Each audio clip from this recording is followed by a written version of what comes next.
बघितला paper UPSCचा? World हिस्ट्रीचे question बघितले का? बघितले? काय होते क्वेश्चन? एक वर्ल्ड वॉर 1च्या रिलेटेड होता बघा प्रश्न. आता बघा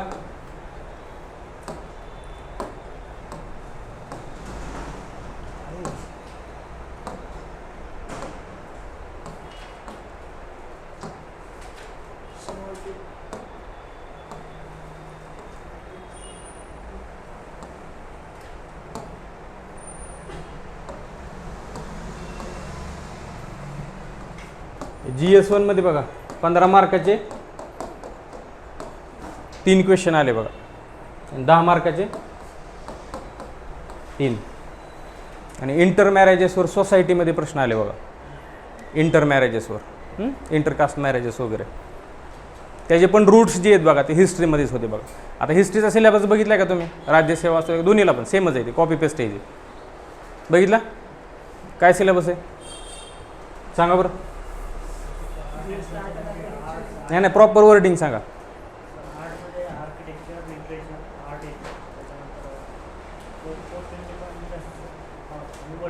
वर्ल्ड हिस्ट्री सिलेबस वर्डिंग सांगा. वर्डिंग सिलेबस पाठ पाहिजे ना का नको? World history is the history of the world starting from, बरोबर ना? आणि इम्पॉर्टंट इव्हेंट्स दिले त्यातलं पहिलं काय वर्ड कीवर्ड? इंडस्ट्रियल रिव्होल्यूशन, औद्योगिक क्रांती. दुसरा काय? इव्हेंट्स किंवा वर्ल्ड वॉर 1, वर्ल्ड वॉर्स असा शब्द आहे. World war 1, world war 2, industrial revolution, औद्योगिक क्रांती आणि 2 युद्ध. ठीक आहे. त्यानंतर काय? कोल्ड वॉर इरा आहे. वर्ल्ड वॉर 2 संपल्यानंतर आहे ना शीतयुद्धाचा काळ. त्यानंतर काय? कम्युनिझम, सोशलिझम, कॅपिटलिझम, भांडवलशाही, कम्युनिस्ट हे आणि सोशलिस्ट जे साम्यवाद आणि समाजवाद. रिड्रॉवल ऑफ बाउंड्रीज. रिड्रॉवल ऑफ बाउंड्रीज म्हणजे काय? देश कसे बदलत गेले. जर्मनी होता का आधी असा? प्रुशिया नावाचा देश ऐकलाय का तुम्ही? आज कुठे आहे? आज आहे का प्रुशिया? रशिया नाही, प्रुशिया. हॅब्सबर्ग एम्पायर ऐकले का? नसलं ऐकलं तर ऐकावं लागेल आज. हां पण त्यात कुठे मेन्शन आहे का बरं? फ्रेंच रिव्होल्यूशन सिलेबसमध्ये, American revolution, Chinese revolution, Russian revolution, Indian revolution आहे का? इंडियन रिव्होल्यूशन अशी टर्म ऐकली का? का बरं? Chinese revolution, French revolution, American revolution, Indian national movement. का बरं? क्रांती झालीच नाही ना आपल्या इथं. चरके न्याय आहे ना सब.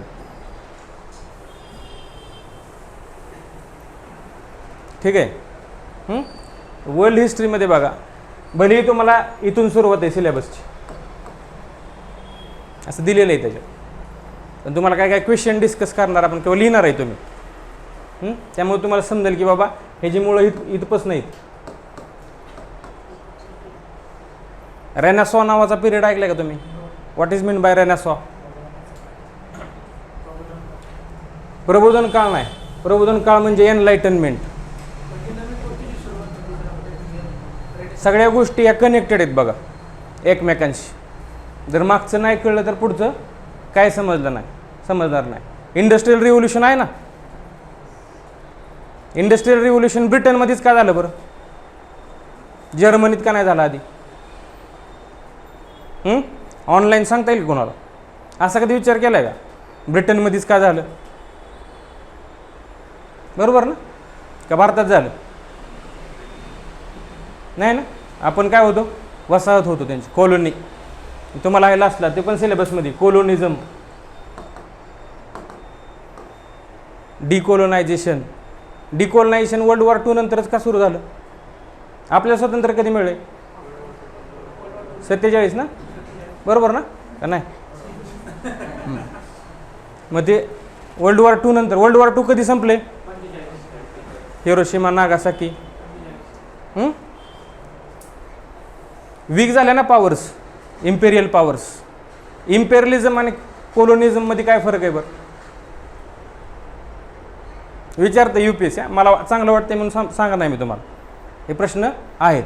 पण सांगायचं तात्पर्य इथे एकच आहे बघा. इंडस्ट्रियल रिव्होल्युशनपासून जरी तुमची सुरुवात असेल सिलेबसमध्ये, तरी त्याची जी पाळंमुळं आहेत बघा, ही 14th सेंचुरीपासून रोवली गेलेली आहे बघा. या सगळ्यात पहिला सिलेबसमध्ये आपण जो पॉईंट बघतो त्याला म्हणतात रेनेसान्स, मराठीत त्याला म्हणतात पुनर्जागरण. काय म्हणतात? वही आहे ना त्याची 1/4 अशी फोल्ड करून ठेवायची. जे काय प्रॉमिनंट शब्द असतात बघा, that must be in your answer. आन्सरमध्ये असलेच पाहिजे असे काही शब्द असतात. जनरल स्टडीजचा पेपर आहे पण सगळे जनरल नसते, काय काय स्पेशल पण लिहावं लागतंय, बरोबर? म्हणजे हिटलर लिहिताना सगळे 10वीचे पोरं पण लिहितात ना. तुमच्यात आणि त्यांच्यात काय फरक आहे? What is policy of blitzkrieg? Lebensraum म्हणजे काय?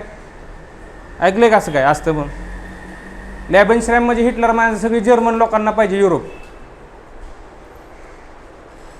म्हणून ते जर्मनी मोठा होतो गेला आणि त्याचाच परिपाक काय? World war 2. मग हिटलरला मोठंच का होऊन दिलं बरं? माइन काम्फ वगैरे वाचणार आहे का कोण? नाही. माइन काम्फ काय ती तर माहिती आहे का? बायोग्राफी का ऑटोबायोग्राफी? काय फरक असतो का दोन्हीत? असतो ना. हिटलरला कशामुळे मोठं होऊन दिलं मग? कम्युनिझमला आवरायचं होतं म्हणून हिटलरला मोठं केलं. कोणी केलं? ब्रिटन, फ्रान्सनेच केलं. आणि कम्युनिस्ट भीती होती. कम्युनिस्ट भीती कसं काय तयार झाली? हिटलरचा काळ कधी सुरू होतो सांगा? 22ला चान्सलर पासून सुरू झालं त्याचं. पहिलं महायुद्ध कधी संपलं? बरोबर ना. ट्रीटी ऑफ वर्सालिस आणि सेव्हरस, बरोबर ना. रशिया होतं का युद्धात? पहिल्या वर्ल्ड वॉरमध्ये होतं का? पहिल्या युद्धात होतं रशिया? होतं का नाही? होतं. आधीच एक्झिट घेतली 1917 मध्ये आणि तिथं उदय कोणाचा झाला? VI Lenin, Vladimir Lenin. आणि तिथून सुरू झालं कम्युनिझम. ही कम्युनिझमच्या अमेरिकेला भीती वाटायची, अजून पण वाटते. बरोबर ना. अमेरिकेचा रोल असतो की नाही? पहिलं बिगर काँग्रेसी मुख्यमंत्री कोण आहे बरं भारतात? माहिती आहे कोणाला? माहिती आहे? EMS नंबुद्रीपाद माहिती आहेत का? असलं ऐकलंच नाही म्हणून नावळी. EMS नंबुद्रीपाद घरी जाऊन बघा. त्यांचं सरकार 356 लावून पाडलं पंडित नेहरूंनी केरळामध्ये. सगळ्यात भारी लँड रिफॉर्म्स कुठे आहेत देशात आपल्या? केरला आणि वेस्ट बेंगॉल. कशामुळं? कम्युनिझम. सगळं सरकारच्या ताब्यात पाहिजे, बरोबर ना. माहिती आहे ना. कार्ल मार्क्स तर माहिती आहे ना. दास कॅपिटल. फ्रेडरिक एंगल्स पॉलिटीमध्ये झालं असेल ते.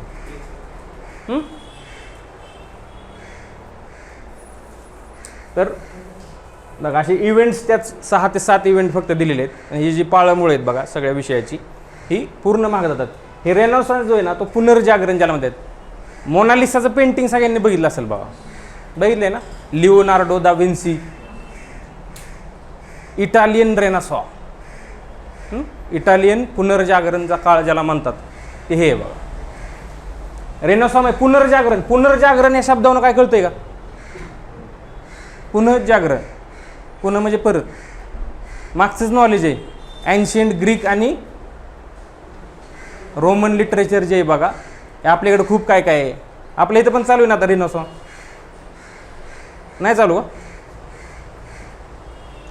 इंडियन नॅशनल मुवमेंटमध्ये पण हा शब्द येईल बघा, रेनेसॉ. आपण खूप ब्रिटिशांनी काय सांगितलं आपल्याला आल्यानंतर? British were the first to politically unify the India. असं सांगितलं आपल्याला, बरोबर ना. आम्ही आलो आणि आम्ही तुमचा देश एकत्र केला. त्याच्या आधी नव्हतं का चंद्रगुप्त मौर्य साम्राज्य? त्यांच्यापेक्षा मोठं होतं ना, का नव्हतं? इराणपासून होतं बाबा. हे नंतर कळलं ना आपल्याला अभ्यास केल्यावर. त्याला म्हणायचं पुनर्जागरण. जुनं नॉलेज आहे आपल्याकडं, त्याचं रिव्हिजिट केलं म्हणजे रेनेसॉ. ह्या रेनेसॉने बऱ्याच गोष्टी, बऱ्याच थिंकर्स, फिलॉसॉफरला काय केलं, इन्स्पायर केलं बघा. या रेनेसॉचाच पुढचा काळ आहे बघा, सायंटिफिक रिव्होल्युशन. म्हणजे ह्या रेनेसॉच्या आधीचं जे एज आहे बघा, 14th सेंचुरीच्या आधी, हे रफ असतं. प्रत्येक हिस्टोरियन वेगळं सांगू शकतो. कोण 15th सेंचुरी पण दिली तर रफ असतंय. त्याच्या आधी जो काळ होता त्याला म्हणतात एज ऑफ फ्युडॅलिझम, सरंजामशाही किंवा सामंतवादाचा काळ, बरोबर. प्रत्येक फ्युडॅलिझम किंवा मिडिवल एजचं काय वैशिष्ट्य असतं बरं? एक वैशिष्ट्य सांगा. प्रत्येक फ्युडॅलिझमचं एक वैशिष्ट्य असतं, control of religion over politics. त्याला म्हणतात थिओक्रासी. मग UPSCने प्रश्न विचारला होता बघा, औरंगजेबची रेन ही थिओक्रॅटिक होती का? होती का? तुम्हाला बाकीची पुस्तक वाचून माहीत असलं तरी त्याच्या सिलेबसमध्ये जे दिलं ना तेवढंच लिहायचं.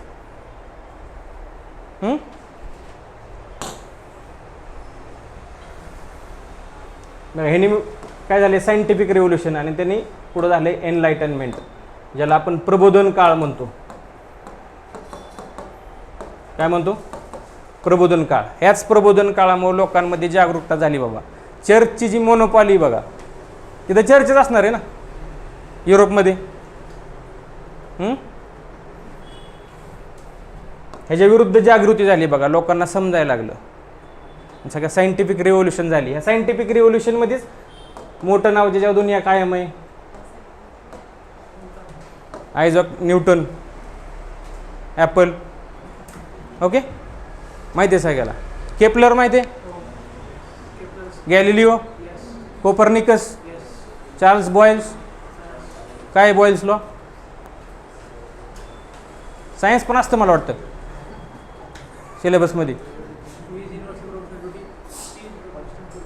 नाही नाही, TP असं नाही, इज्जतीच सांगा काहीतरी.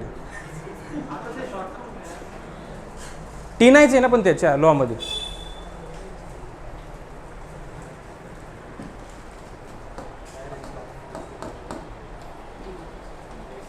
Pressure is inversely proportional to volume when temperature is, बरोबर ना. ह्याच काळातला आहे सायंटिफिक रिव्होल्युशन. ह्या सायंटिफिक रिव्होल्युशन आणि नंतरचा एनलाइटनमेंटचा जो काळ आहे, प्रबोधन काळाने, ह्याने नवीन नवीन मशीन्स तयार केल्या आणि हँडलूमची जागा मशीन्सनी घेतली, जी ब्रिटनमध्ये झाली. कारण ब्रिटनमध्ये प्रोटेस्टंटिझम वॉज ॲक्टिव्ह. आता प्रोटेस्टंटिझम काय आहे म्हणावं? ख्रिश्चन धर्मामध्ये 2 सेक्ट्स असतात बघा. एकांना म्हणतात रोमन कॅथलिक्स आणि एकांना म्हणतात प्रोटेस्टंट. हे प्रोटेस्टंटिझम इंग्लंडमध्ये असण्याचं वन ऑफ द रिझन की इंग्लंडमध्येच आधी इंडस्ट्रियल रिव्होल्युशन झाली. मग कधी झाले बघा, हे पुनर्जागरणाचा जो नंतरचा काळ आहे, याच्यामध्ये बघा मार्टिन ल्युथर किंग, ज्युनियरवाले नाही सिनियर, मार्टिन ल्युथर ज्यांना म्हणतो आपण फक्त, हे जर्मन होते बघा. यांनी चर्चच्या बाहेर 95 क्वेश्चन असे पॅम्पलेट काढून चर्चच्या बाहेर चिटकवले होते आणि प्रश्न विचारलेले बरोबर चर्चच्या मोनोपॉलीवर. चर्चच्या मोनोपॉलीवर प्रश्न विचारले बघा, आणि त्यातून एक चळवळ उभी राहिली, त्याचं नाव आहे प्रोटेस्टंटिझम. बरेच वर्ष यांनी भांडणं पण केली. कॅथलिक्स म्हणजे मिलियन्समध्ये लोक मेले त्यात. मग महत्त्वाचं आहे का ते? मिलियन्स लोक मेल्यात म्हणले महत्त्वाचं आहे का नाही तुम्हाला अभ्यासाला? महत्त्वाचं आहे ना. हे 95 क्वेश्चन्स बघा, हे पुढं होईल तुम्हाला कनेक्ट करतोय फक्त. यांनी इंडस्ट्रियल रिव्होल्युशन झालं बघा ब्रिटनमध्ये. ब्रिटनची कॉपी करायला बाकीचे राष्ट्र गेले बघा, आणि हाच काळ आहे ना इंडस्ट्रियल रिव्होल्युशन झाले. सोनी की चिडिया कोण होतं? का अमेरिका होता? कशामुळे भारत होता? बरं मला सांगा तुम्ही, वास्को दी गामा इंडियातच का बरं आला? बाकीचे काही देश नव्हते त्याला? कशामुळे आला असेल इंडियामध्ये? नाही जॉग्राफी तर त्यांचा ना आपला काय संबंधच नाही ना. बरं लँड रूट आहे का बरं? कुणी बंद केलं होता? बायझंटीन एम्पायर असताना बघा, इस्तांबुल सिटी जिथे आहे आता, त्याचं पहिलं नाव काय होतं? कॉन्स्टँटिनोपल. बरोबर ना. ते बंद झाले म्हणून फर्डिनांड द नेव्हिगेटर, स्पेन पोर्तुगालच्या राजांनी सांगितलं बघा, येडा हाणायचा सगळ्या जगाला. माहिती आहे ना. केप ऑफ गुड होप असेल का साऊथ आफ्रिकेत? असं नाव असेल का सांगा बरं? केप ऑफ गुड होप आधी असलं असतं का सांगा? ते ट्रायबल सगळी लोक तिथं केप ऑफ गुड होप नाव कसं काय सांगा बरं? यांनी दिलं नाही ना सगळं. बरोबर ना. ते आलेत बघा इकडं ट्रेड रूट्स शोधायसाठी. इथं मशीन्सचं जेव्हा इन्व्हेन्शन झालं त्याच्या पुढं झालेलं आहे इंडस्ट्रियल रिव्होल्युशन. हेच इंडस्ट्रियल रिव्होल्युशन नंतर अख्ख्या युरोपमध्ये पसरलेलं आहे. ह्याच्याच industrial revolution was one of the reason की कोलोनिझम जे म्हणतो आपण, वसाहतवाद त्यांना गरजेचा लागला. आता झालं आहे ना सगळ्यांचं तिथं इंडस्ट्रियल रिव्होल्युशन झालं आहे. आता माल खपवायचा कुठं?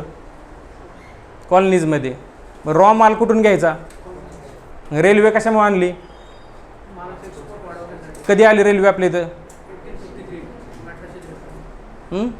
1853 मध्ये. आपल्यासाठी आणली होती का? कापूस. बरोबर ना. आता इंडस्ट्रियल रिव्होल्युशन झाली बघा, कॉलनीज वाढल्यात. आता कॉलनीज वाढल्यानंतर ह्या सगळ्या कॉलनी बघा सगळ्या ब्रिटनच्या आहेत बघा. ब्रिटनच्या साम्राज्यावर सूर्य मावळत नाही. माहिती आहे ना. कसं काय मावळत नाही बरं? कुठल्या पण हेमिस्फिअरमध्ये दोन्ही पण आहेत ती, म्हणून ती मावळत नाही म्हणतात. बरोबर. ही इंडस्ट्रियल रिव्होल्युशन बाकीकडे पसरली बघा, मग त्यांना पण कॉलनी पाहिजेत ना. मग आफ्रिकेचा मॅप बघितलाय का कधी प्रश्न पडलाय का असा सरळ स्ट्रेट लाईनमध्ये कसं काय आखल्यासारखा? कारण असं पेपरवर बसूनच आखलंय ना ती, एवढं तुझं एवढं माझं, संपला विषय. वाटावाटी सुरू झाली. त्यावेळेस बघा अख्खा युरोप सगळा व्यवस्थित होता बघा, फक्त 2 मेजर प्लेयर राहिले होते, ज्यांचं काय चाललंय कोणालाच कळत नव्हतं. त्यांचं नाव इटली आणि जर्मनी. असे देश अस्तित्वात नव्हते आधी. ऑस्ट्रिया हंगेरी नावाचं एम्पायर होतं, हॅब्सबर्ग एम्पायर. आणि मग युनिफिकेशन ऑफ इटली आणि युनिफिकेशन ऑफ जर्मनी झालेलं आहे. आणि तिथून सगळा बॅलन्स ऑफ पॉवर बिघडलेला आहे बघा. कैसर विल्यम सेकंड, तिथून सगळा बॅलन्स बिघडला. त्याच्या आधी बघा हे जे झालंय हे सगळे एनलाइटनमेंट, ह्याने 2 लय मोठ्या क्रांतींना जन्म दिला. अमेरिकन रिव्होल्युशन आणि फ्रेंच रिव्होल्युशन. बरोबर ना. फ्रेंच रिव्होल्युशनने काय दिलं आपल्याला? Liberty, equality, fraternity. बरोबर ना. त्यांनी स्वतःच पाळली का बरं? ही नाही पाळली ना. थोड्या दिवसात लगेच नेपोलियन बोनापार्टे आला ना नेपोलियन, राईज ऑफ नेपोलियन. त्यांनी सगळा धिंगाणा करून टाकला. अख्खं सगळा युरोप माझाच आहे म्हणला ते. बरोबर ना. मग 1815ला नेपोलियन पण गेला बघा. मग त्यांनी ठरवलं बाबा सब मिल बाट के खाएंगे, सगळे मिल बाट के खाएंगे म्हणले अख्खा युरोप. आणि मग काय झालं? त्याच पॉलिसीला म्हणतात जे मॅटर्निकने नाव दिलं होतं बॅलन्स ऑफ पॉवर.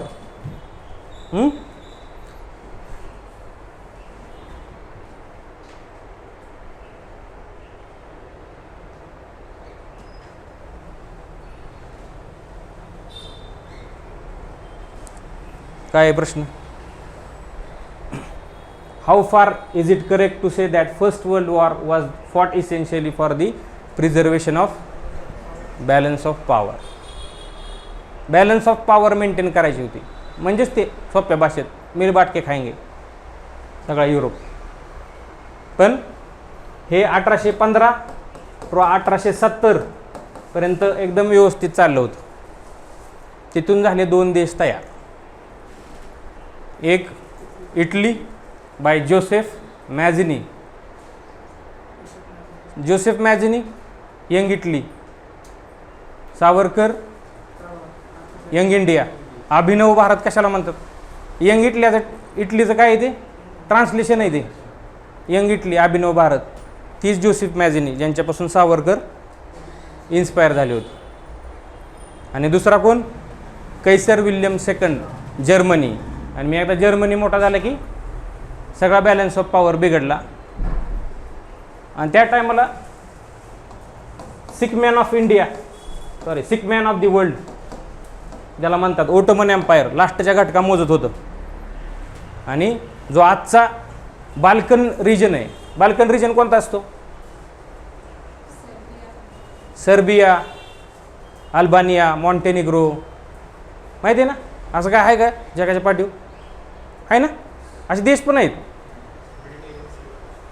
मॉन्टेनिग्रो वगैरे नावाचे देश आहेत, माहिती आहेत ना? त्या बाल्कन पेनिन्सुलामध्ये यांच्या ताब्यात होतं बघा, ओटोमन सुलतानांच्या. आणि ते म्हणत होते की ऑटोमन सुलतान राहू द्या, नाहीतर सगळे भांडण करते. ह्याचाच भाग आहे बॅलन्स ऑफ पॉवर.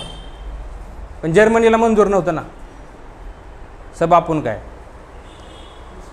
परत पण त्यांनी तेच केलं हिटलरनी, त्याच्या आधी तेच केले जर्मनी. त्याचा शब्द तुम्हाला मागाशी सांगितला होता हिटलरने वापरलेला, लॅबेन्श्राम. आणि असे शब्द आन्सरमध्ये नाही दिसले की आन्सर चेक करत नाहीत, ते 10वीच्या पोरांचे असतेच तशी उत्तरं. मग त्यामुळे ते कीवर्ड जे आहेत बघा, ते एका 1/4 तुम्हाला सांगितलं पेजमध्ये कंपल्सरी पाहिजे.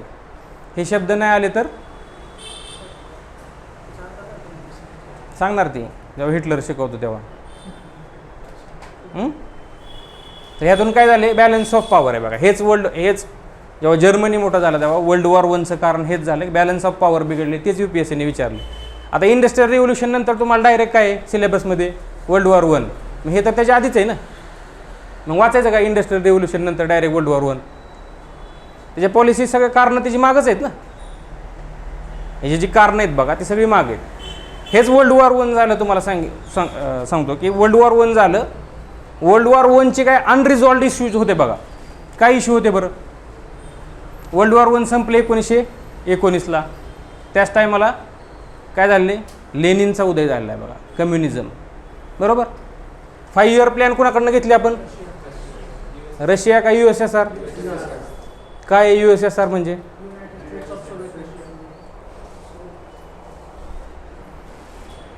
बरोबर.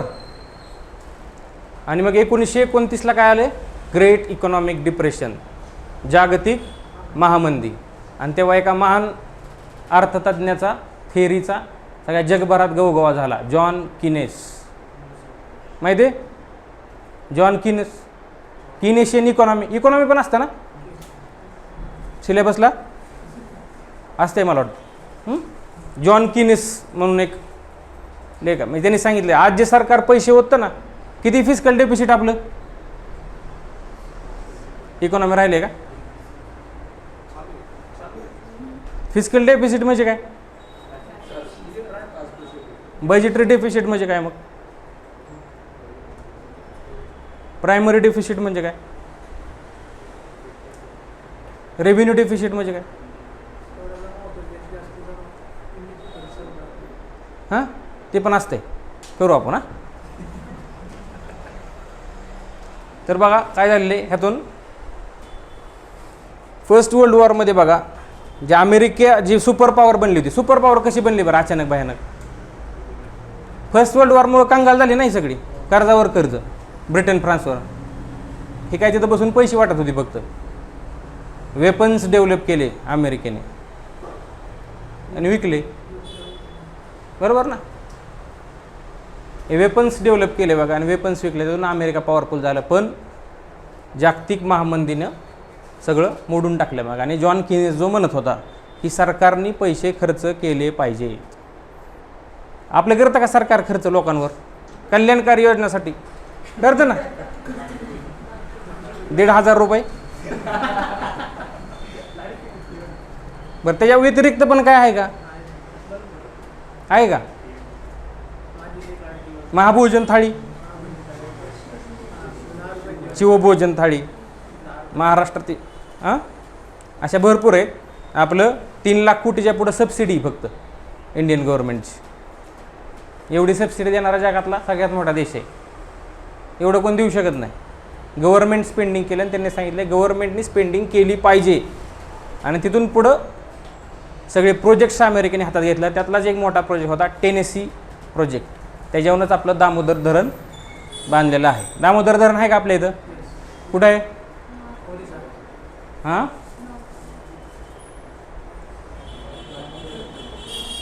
हिराकूड असे धरणं पण आहेत आपले हां. तर आणि ह्या बघा ह्या टाईमला बघा कम्युनिझम मोठं झालं त्याचं कारण काय सांगितलं, जेव्हा जागतिक सगळ्या सत्ता कोसळत होत्या बघा, तेव्हा एकमेव देश असा होता की जो स्टडफार्म राहिला, तो म्हणजे रशिया. त्यामुळं कम्युनिझमचं महत्त्व खूप वाढलं बघा, प्रचंड. आणि सगळे देश त्यांच्या प्रभावाखाली यायला लागले. मग अमेरिकेला भीती वाटायला लागली ठरलेल्याप्रमाणे. आणि अजून काय झालं, हिटलरला कम्युनिझमचा खूप राग होता बाबा. Hitler was very anti communist. आणि त्यासाठी हिटलरला मोठं होऊन दिलं गेलं बघा, ज्याला म्हणतात पॉलिसी ऑफ अपीजमेंट. नाही लिहू नका, काय गरज नाही. हे लेक्चर नाही सुरू झाला अजून, आउटलाईन आहे. अपीजमेंटची पॉलिसी ज्याला म्हणलं जातं, हे अपीजमेंट सुरू झालं बघा हिटलरचं. उसको बडा करते गए ये लोग. हिटलर मोठा झाला, त्यांची गँग बनवली त्यांनी. कोण कोण? नाझी तर त्याचा पक्ष होता. त्याच्याबरोबर कोण कोण होता अजून? फॅसिझम ऐकता की नाही तुम्ही? मग फॅसिझम कुणी आणले? मुसोलिनी. हे सगळे डिक्टेटर तयार झाले बघा तेव्हा. आणि ह्यांनी सगळा वर्ल्ड वॉर 2 बनवलं. म्हणजे हे जे वर्ल्ड वॉर 2चे कारण परत वर्ल्ड वॉर 1 मध्येच होते, जे अनरिझॉल्व्ड इश्यू राहिले. वर्ल्ड वॉर 2 झालं आणि ॲक्च्युअलमध्ये काय होतं बघा, कम्युनिझमचा विरोध होता तो, म्हणून ॲक्च्युअलमध्ये त्याने स्टालिनबरोबर करार केलेला होता की बाय बाय हम लोग एकमेकांवर अटॅक करायचा नाही. पण हिटलरनी केला. And that was one of the main reason की हिटलर हारला. थंडीमध्ये रशियामध्ये सैन्य घुसवलं, माहीत असेल तुम्हाला ते. आणि वर्ल्ड वॉर 2 मध्ये हारला, हिटलर मेला, सगळ्या गोष्टी झाल्या. पण जो अनरिझॉल्व्ड इश्यू आहेत बघा, अमेरिका जो मेन कम्युनिझमचा इश्यू आहे तो तसाच राहिला. तेच कारण कशाचं बनलं पुढं? Cold war. कोल्ड वॉर म्हणजे काय? ते ट्रान्सलेशन झालं हो. Cold war is non as a proxy war.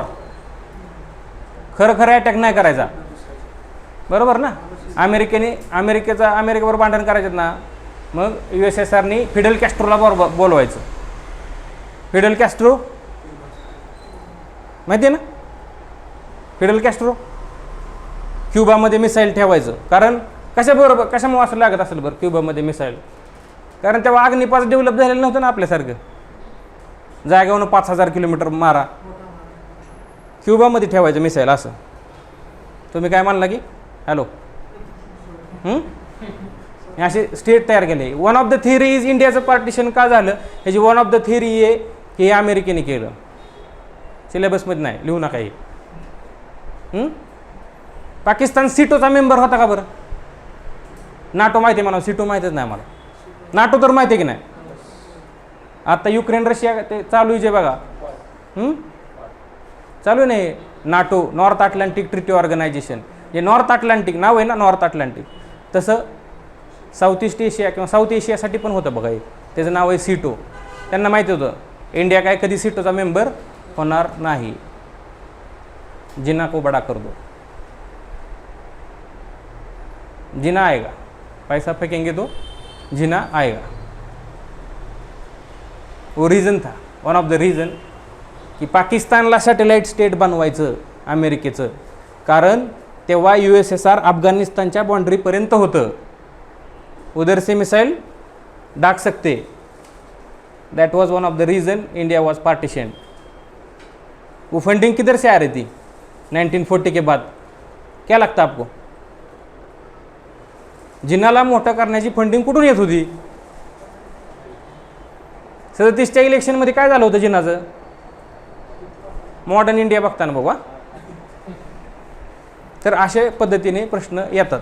हे बॅलन्स ऑफ पॉवरवर प्रश्न आलेला आहे बघा UPSC. आणि बेसिक प्रश्न आहे, एकदम बेसिक. आता हे बघा, how far was the industrial revolution in England responsible for the decline of handicrafts and cottage industries in India? Industrial रिव्होल्यूशनने भारतीय हस्तकला आहेत बघा, किंवा जे काय बाकीच्या छोट्या छोट्या इंडस्ट्री आहेत बघा, कुटीरोद्योग ज्याला म्हणतो आपण, यांच्यावर म्हणजे ह्याचा किती मोठा रोल आहे? आता ह्यात बरेचसे ह्यात हिडन पण आहे बघा. तुम्हाला एक सांगायचं की ह्याचा मोठा रोल आहे, पण बाकीचे पण फॅक्टर द्यायचे आहेत. बरोबर ना. त्यांचा रॉ मटेरियल आपलं इथून गेलं, आपल्या पक्क्या मालावर त्यांनी खूप इम्पोर्ट ड्युटी लावली, त्यांचा बनलेला माल इथं स्वस्तात आला म्हणून हे गेले. पण एक रिझन हे पण आहे ना, त्यांच्यासारखं इंडस्ट्रियल रिव्होल्यूशन आपण केलंच नाही. का नाही केलं? सायंटिफिक रिव्होल्यूशन नाही झाली. का नाही झाली सायंटिफिक रिव्होल्यूशन? हां, का नाही झाली सायंटिफिक रिव्होल्यूशन? कारण एनलाइटनमेंट झाली नाही, रेनेसॉ झाला नाही. आलो माघारी. चला,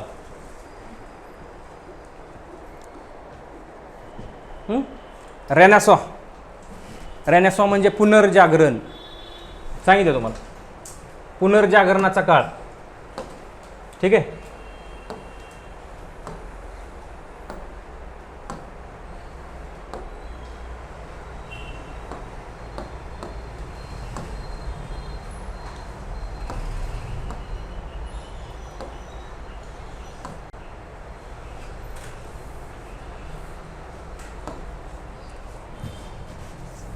आता बघा, पुनर्जागरण झाले बघा. पुनर्जागरण मी तुम्हाला एक बेसिक आयडिया दिली बघा. पुनर्जागरण म्हणजे काय?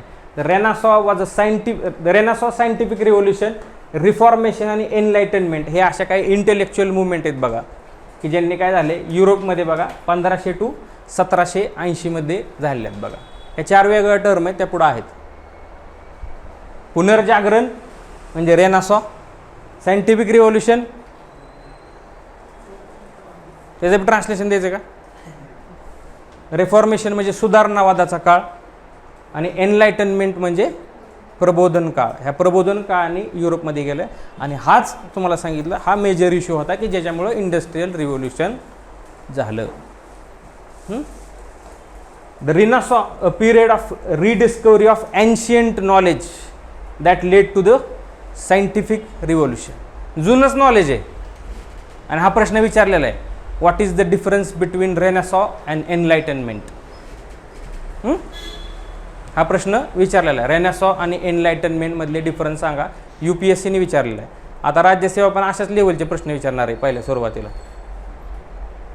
जर रुसो नसता तर फ्रेंच राज्यक्रांती झाली नसती. 10वी झाली ना सगळ्यांची? होतं ही 10वीला. जर रुसो नसता तर फ्रेंच राज्यक्रांती झाली नसती. माहिती आहे ना कोण आहे रुसो? रुसोचं स्पेलिंग सांगा बरं. नाही संपला विषय. यू म्हणला तिथं संपला विषय. असं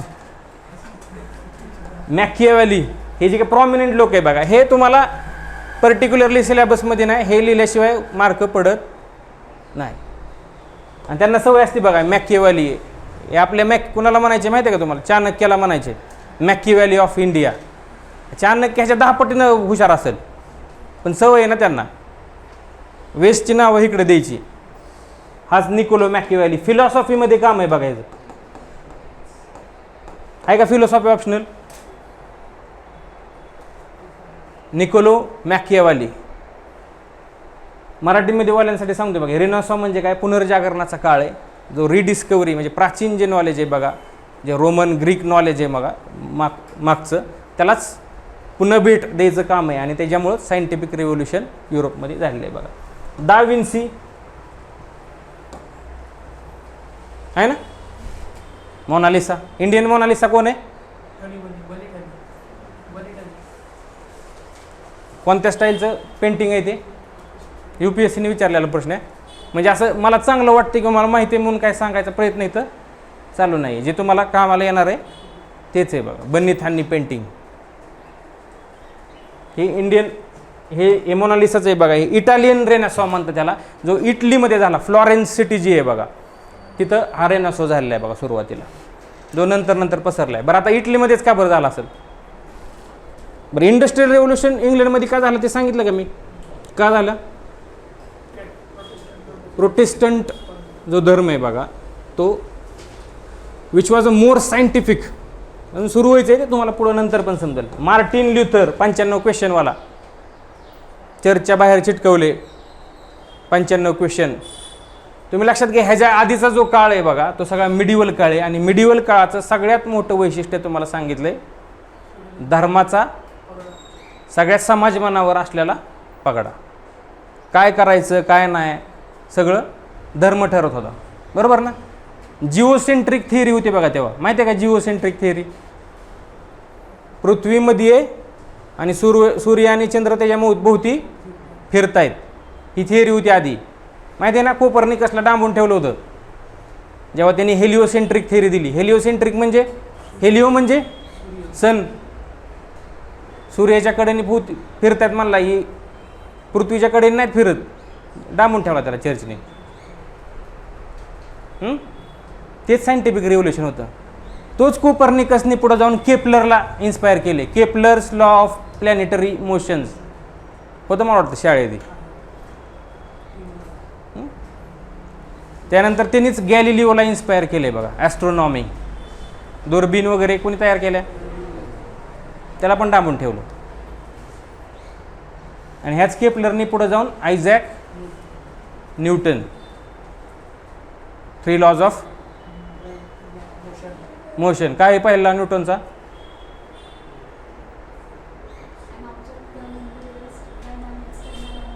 लॉ ऑफ इनर्शिया, बरोबर ना. an object states in the rest of motion unless acted upon by external unbalanced force, बरोबर ना. दुसरा काय आहे? हे पण असतं बरं का, तुम्हाला असतं, हे सायन्समध्ये असतं हे बहुतेक. प्री पास व्हावं लागतं आधी, मेन्स चालू आहे, ते पण गरजेचं आहे. थर्ड माहीत असतो सगळ्याला, थर्ड अख्ख्या दुनियाला माहीत असतो. थर्ड लॉ ऑफ मोशन सांगा काय? आता कसं आहे बाबा, सोपं आहे ना ते. कोणता मोमेंटम? अँग्युलर का लिनियर मोमेंटम? संपला विषय. इथं एवढा मतितार्थ लक्षात घ्या. रेनेसॉ असा पिरियड होता बघा की ज्याने पुनर्जागरण, जे आपल्याकडे लिटरेचर आहे, सगळं लिटरेचर आहे चांगलं चांगलं, ग्रीक आणि रोमन लिटरेचर, ज्याला आपल्याला पुनर्विजिट करायचं आहे, जे खूप सुंदर होतं. आणि त्याच्यामुळं सायंटिफिक रिव्होल्युशन घडून आली. त्यातले प्रॉमिनंट लोकांची नावं घ्या: मॅकियावेली, लिओनार्डो दा विन्सी आणि मार्टिन ल्युथर. हा मार्टिन ल्युथर तोच होता जो मार्टिन ल्युथरनी चर्चच्या बाहेर 95 क्वेश्चन लावले. विचारलं त्यांनी काय लावलं, हे सगळं चर्च कंट्रोल करू शकत नाही. आणि ते क्वेश्चन जे होते, that was the basis of a movement known as protestantism. त्याला मराठीत प्रोटेस्टंटिझमच म्हणतात, प्रोटेस्टंटवाद म्हणतात फार फार तर. प्रोटेस्टंटवाद तयार झाल्या, 2 गट पडले ख्रिश्चनमध्ये आणि त्यांनी भरपूर काळ भांडण केली, भरपूर वर्ष. काही पुस्तकात 30 वर्षे, काही पुस्तकात 80 वर्षे सुप्त भांडणं होती. खरीखुरी भांडणं 30 वर्ष केली यांनी. आणि ती भांडण 30 वर्षानंतर 1648ला थांबले, ज्याला म्हणतात ट्रिटी ऑफ वेस्टफॅलिया. आणि ह्याच्यावर प्रश्न विचारून झालेला आहे. ती झाली 1648मध्ये, पण तुम्हाला सिलेबसमध्ये दिले 18व्या शतकापासूनचा इतिहास. पण ती 1648मध्ये झालेली ट्रिटी ऑफ वेस्टफॅलिया पुढे जाऊन होईल. त्या ट्रिटी ऑफ वेस्टफॅलिया बघा तुम्ही, 1648 न्यूटन वगैरे शोध तेव्हाच लावलेत बघा. कारण फ्री थिंकिंग ज्याला म्हणतो आपण, मुक्त विचार, आधी तसं नव्हतं ना. मी सांगितलं ना तुम्हाला, कोपर्निकस शोध लावला, धरून ठेवला. कशाला लावला कोण शोध परत?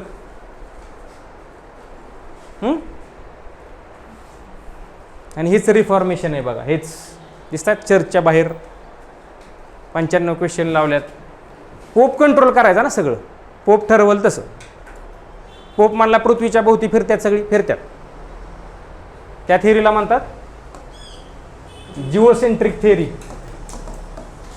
जिओसेंट्रिक थिअरी म्हणजे पृथ्वीच्या कडेने सगळे ग्रह फिरतायत. आणि ह्यानी जी मांडलेली बघा, त्याचं नाव आहे काय? Heliocentric theory. सूर्याच्या कडेने फिरतात सगळे जे मांडले. ह्यांनी नाही, रिफॉर्मेशनच्या पिरियडमध्ये यांचं काम सांगितलं. हे दिसते तुम्हाला चित्र, त्यासाठी लावलेत ते. यांचं चर्चच्या बाहेरचे काम आहेत. ह्या थिअरीज रेनेसॉ ह्या टाईममध्ये झाले बघा, ज्याला रॅशनॅलिटी ज्याला म्हणलं जातं, तर्कशुद्ध विचार ज्याला गती मिळेल. आधी तर्कशुद्ध वगैरे विचार करायचा नाही का, चर्च ठरवलं असं कार्यक्रम होता सगळा.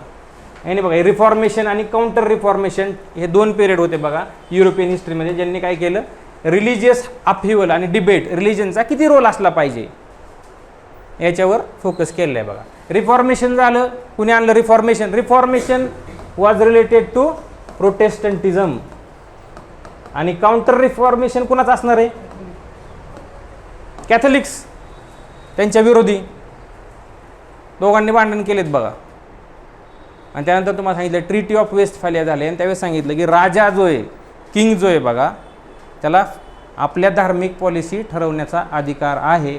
आणि तिथूनच बेनेवोलंट किंग, ज्याला म्हणतो आपण कल्याणकारी राजा, असा शब्द ऐकलाय का तुम्ही? बेनेवोलंट किंग शाळेमध्ये ऐकलाय का?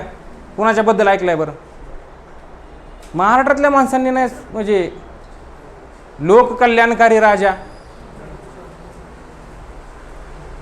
शिवरायांच्या बद्दल ऐकलं नाही का? आपली पॉलिसी, शिवरायांची पॉलिसी काय होती? सर्वांस पोटास लावणे आहे. ताजमहाल नाही बांधायचा, सर्वांस पोटास लावणे आहे. पोटाला लावायचं, सगळ्यांना खायला अन्न मिळलं पाहिजे. लोक कल्याण कशाला म्हणतात? बरोबर आहे ना? मग ह्याला काउंटर झाले नंतर हे रिफॉर्मेशन जी काय मुवमेंट आहे बघा प्रोटेस्टंट लोकांची, त्याला काउंटर झाले. काउंटर रिफॉर्मेशन मुवमेंट कॅथलिक्सची, यांच्यात वाद झालेत बरेचसे. हे 95 थेसिस सांगितले तुम्हाला, हेच हे चर्चच्या बाहेर चिटकवलेलं पोस्टर. आणि बरेचसे क्वेश्चन विचारले की बाबा जी चर्चची मोनोपॉली बघा, ह्याला क्वेश्चन केले गेले बघा. आणि ह्यातून बघा, ह्या जो युरोपचा मॅप दिसतोय तुम्हाला, उद्यापासून ते वर्ल्ड मॅप पण घेऊन यायचं. मॅप गरजेचं असतं. हे बघा जुनं रोमन एम्पायर आहे बघा. ह्या जो नॉर्थ भाग आहे सगळा, स्वीडन वगैरे, डेन्मार्क, इकडं ब्रिटन आहे. बरोबर ना? हे सगळे झालेत प्रोटेस्टंट. अजून पण आहे असंच. इंटरनॅशनल रिलेशन नावाचा पण एक टॉपिक असतो आपल्याला, त्यात हे कामाला येतं. असं नाही की बाबा हे तर एखादा असू शकतो दुसरा, पण मेजरली हा पॅटर्न आहे. बरोबर? जसं तुम्हाला सांगितलं कॉन्स्टँटिनोपल खूप महत्त्वाचं शहर होता, जो ऑटोमन सुलतानांनी काबीज केल्यानंतर ह्यांना वाटलं की नवीन सी रूट शोधला पाहिजे. कॉन्स्टँटिनोपल कोणत्या स्ट्रेटवर आहे? स्ट्रेट कोणती विचारले? बॉस्फरस स्ट्रेट वगैरे असं काय आहे का? नाही आहे. सी ऑफ मरमरा, डार्डिनालिस बघायचं ते. इस्तानबुल आजचं जे शहर आहे, टर्कीची राजधानी. खिलाफत मुवमेंट ऐकलंय का तुम्ही? इंडियन हिस्ट्री सगळ्याला माहीत असते बाबा, त्याच्यावर प्रेम असतं सगळ्यांचं. हां, इंडियन हिस्ट्री. खिलाफत मुवमेंट काय होतं?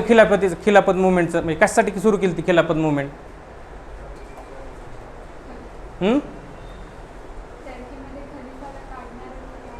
बरोबर.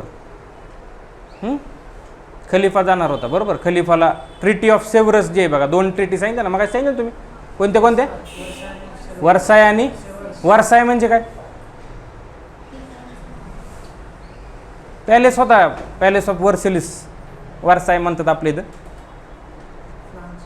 फ्रान्समध्ये. तिथंच काय घेतलं बरं ट्रीटी माहिती आहे का तुम्हाला? त्याची पण कारण वर्ल्ड हिस्ट्रीत आहे.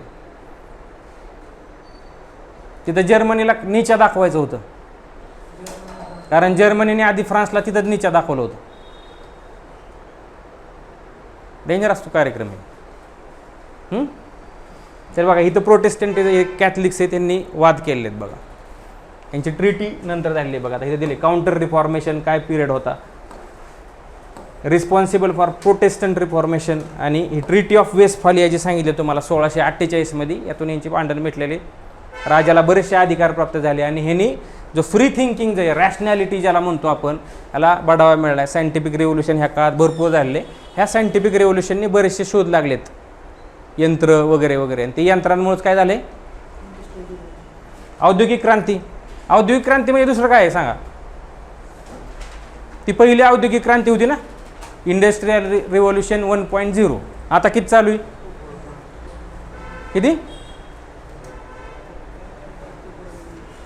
किती चालू आहे आता? इंडस्ट्रियल रिव्होल्युशन चालू आहे का? 4.0. 3.0 झाली, आता 4.0 आहे ना. AI, IoT. काय IoT? काल प्रश्न आलता ना. ओके. सायंटिफिक रिव्होल्युशन, ह्याच्या सगळ्या आयडिया दिल्यात तुम्हाला आणि हे तुम्हाला डिक्टेट पण व्यवस्थित करता येईल. बघ तुम्ही समजून घ्या. समजतंय का एकदा सांगा, समजतंय का? ना मेन टॉपिक नंतर आहे जे सिलेबसमध्ये दिलेला आहे तो इंडस्ट्रियल रिव्होल्युशन, औद्योगिक क्रांती. आणि त्याच्यावर प्रश्न पण दाखवतो तुम्हाला. त्या इंडस्ट्रियल रिव्होल्युशन ब्रिटनचे ने भारताचे उद्योग कसे रसातळाला लावले. How far it is correct to say that, असा प्रश्न आहे. कमांड लक्षात द्यायच्यात, कमांडवर काम करायचं आहे सगळ्यांनी. हां, नाहीतर ते युनिव्हर्सिटी पॅटर्न चालणार नाही. युनिव्हर्सिटी पॅटर्न माहिती ना, शाळेत दांडी यात्रा, जेवढं माहिती आहे दांडी यात्रेचं सगळं ते चालत नाही, ती चेक पण करत नाहीत. ॲनालाइज जर असेल तर कमांड ॲनालाइजला प्रत्येक गोष्ट बदलते. क्रिटिकली ॲनालाइज असेल तर बदलते, कॉमेंटला बदलते. क्रिटिकली कॉमेंट बदलते. इल्युसिडेट विस्तार करा. एक्सप्लेन, थ्रो लाईट, कुठं टाकायचा प्रकाश, अशा कमांड आहे. त्या कमांडवर पण आपण काम करू. कमांड चुकली चेक पण करत नाहीत. शाळा चालू नाही आहे इथं. दांडी यात जेवढं विचारलं ते तुम्हाला माहिती आहे ती लिहायचं नाही आहे. त्यांनी ती विचारले ते लिहायचं आहे. ठीक आहे. हा कोपर्निकस आहे. आणि ही दिसते मागं कोपर्निकसचा जो शोध होता बघा, ह्याला ब्रिटनमध्ये किंवा पर्टिक्युलरली सायन्सच्या जगामध्ये कोपर्निकस रिव्होल्युशन म्हणलं जातं. क्रांतीच होती ना. म्हणजे आपल्या इकडं अशा लई क्रांती झाल्यात. आपल्या इथं वाळूत बसून अंतर काढले ना, आपल्या इथं काढलेलं आहे ना. एन्शियंटमध्ये बघू तुम्ही म्हणचाल हे मॅकेवाली किरकोळ, नंतर समजेल तुम्हाला किरकोळ लोक इथे आपल्या पुढं. आपले डेंजर होते ना, म्हणून तर म्हणलं ना चाणक्य ह्याच्या 10 पटीने श्रीमंत हे हुशार असेल. पण ते काय म्हणतात, मॅकेवेली ऑफ इंडिया. त्या मॅकेवेलीला म्हणलं पाहिजे ना, चाणक्य ऑफ युरोप. शेक्सपियर, कालिदासला काय म्हणतात माहिती आहे ना, शेक्सपियर इंडियाचा. ते कुठं कालिदास, कुठं ती शेक्सपियर. कालिदास म्हणजे आता कधीच आहे ते. हां, ते 25-30 वंशच होईल त्यात आधी. पण सवय. आणि हे सुद्धा वसाहतवाद आहे बरं का. हा सुद्धा वसाहतवाद आहे नाही का. प्रत्येक गोष्ट आमचं भारी ना. मँचेस्टर ऑफ द ईस्ट, बरोबर ना. कापूस आपलाच. कुणाचा होता कापूस? जीवावर आपल्याच झालं ना. ऑक्सफर्ड ऑफ द ईस्ट, ते ठीक आहे बरं का. ऑक्सफर्ड जरा लयच मोठं आहे ते जरा जास्तच आहे, पण ठीक आहे, जाऊ द्या. हे सायंटिफिक रिव्होल्युशन झाले बघा. हे कोपर्निकस दिलं आहे. अ period of scientific discovery that challenge old ideas. असे वाक्य आले पाहिजे कंपल्सरी आन्सरमध्ये. हे जे ओल्ड आयडियाज आहेत ह्याने सगळ्यांनी मेन म्हणजे हा शब्द आला पाहिजे सगळ्याला. थिओक्रासी, धर्म आधारित व्यवस्था. ह्या धर्म आधारित व्यवस्थेला चॅलेंज केलेलं आहे. ह्या रेनेसॉ, सायंटिफिक रिव्होल्युशन, एनलायटनमेंट, जे ह्यांना थिओक्रासी हा पर्टिक्युलर शब्द आहे. म्हणून मी तुम्हाला सांगितलं असे काय पर्टिक्युलर शब्द आहे जे तुमच्या 1-4 यात असले पाहिजे, जे तुम्हाला रिवाईजला कामाला येतात. मध्ये 5 दिवस गॅप असतो ऑप्शनलच्या आधी, पण तेव्हा पण हे कामाला येतं. सांगितलं ना, धर्म आधारित व्यवस्था. औरंगजेबाला एक ठरलेला प्रश्न असतो, किंवा Mughal state was a Mughal state a theocratic state, आलेला प्रश्न आहे. मुघल सत्ता ही थिओक्रॅटिक होती का? ते मिडिवल बघताना आपण बघू की थिओक्रॅटिक होती का नव्हते. ठीक आहे. तर बघा, हे सेकंड हाफ रेनेसॉ इथं सुरू झालाय बघा. आणि सेकंड हाफ जो आहे रेनेसॉचा सेकंड हाफ आहे, ह्याला काही हिस्टोरियन सायंटिफिक रिव्होल्युशन मानलं जातं. ठीक आहे. हे बाबा तेच आहे, त्याचंच कंटिन्युएशन. आणि म्हणून मी तुम्हाला सांगितलं इथं लक्षातच ठेवायचे, रेनेसॉ, रिफॉर्मेशन, ह्याच क्रमाने लक्षात ठेवा. Renaissance, reformation. आता रिफॉर्मेशनलाच काउंटर रिफॉर्मेशन असणार आहे. रिफॉर्मेशन कुणाचं आहे? प्रोटेस्टंट लोकांचं आहे. प्रोटेस्टंट लोक म्हणले धर्म बदलायचा आहे, म्हणजे रिफॉर्म, सुधारणावाद मराठीत. त्याला काउंटर रिफॉर्मेशन आहे कॅथलिक्सचं, त्यांनी युद्ध केले. आणि त्याच टायमाला इथं काय झाले, सायंटिफिक रिव्होल्युशन झाले. ह्या सायंटिफिक रिव्होल्युशनचा सगळ्याचा जो क्रक्स आहे तो आहे एनलायटनमेंट, म्हणजे मराठीत प्रबोधन काळ.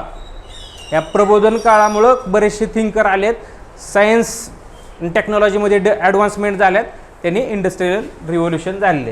ही कोपर्निकस आहे बघा, ही कोपर्निकस नाही बघा, ही polymath who place the sun at the centre of the universe, म्हणजेच हेलिओसेंट्रिक थिअरी, सूर्याच्या कडेने सगळे फिरतात बघा. Galileo firm believer in the heliocentric model, तेच परत ॲस्ट्रॉनॉमीमधलं काम.